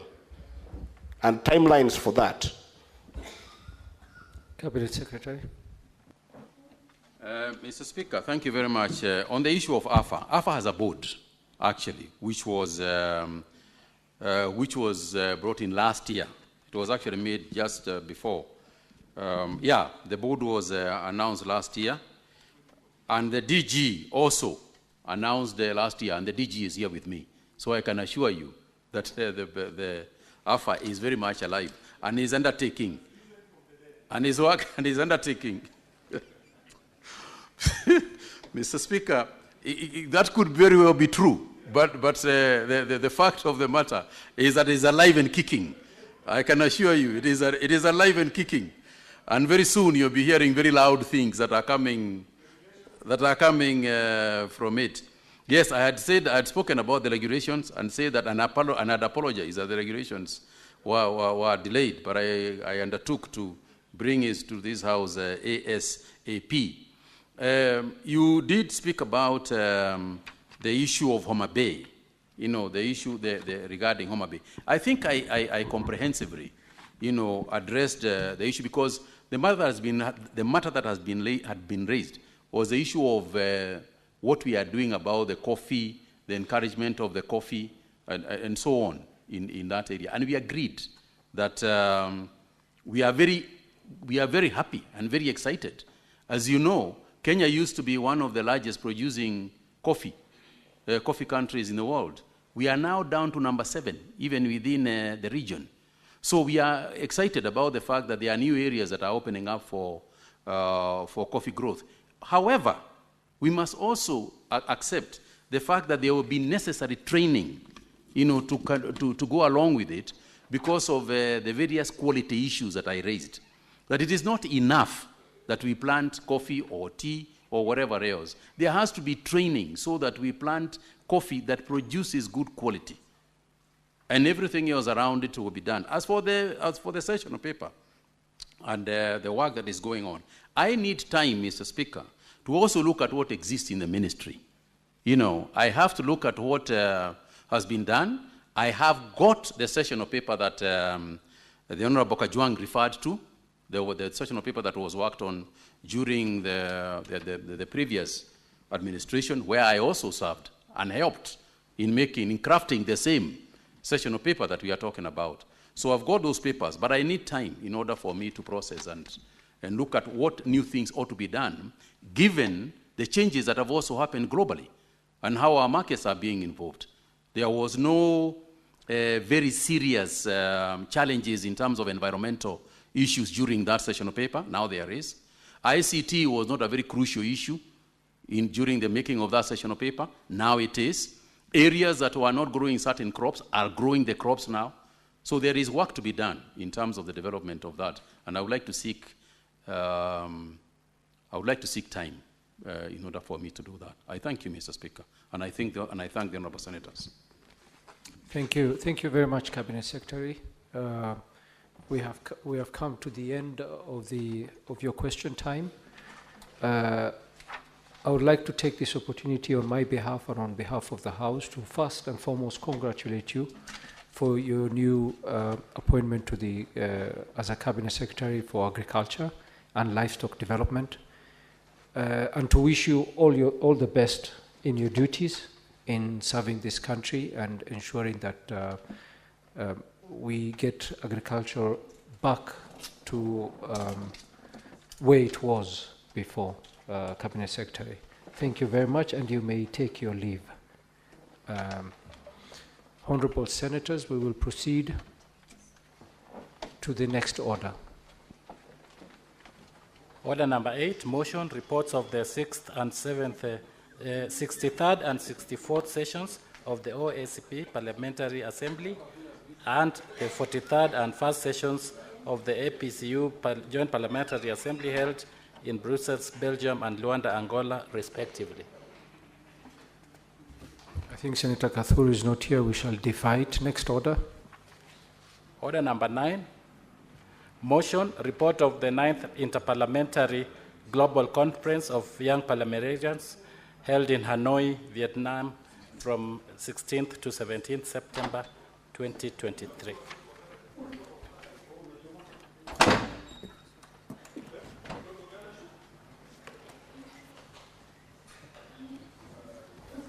Honourable Senators, it is now 1 p.m. Time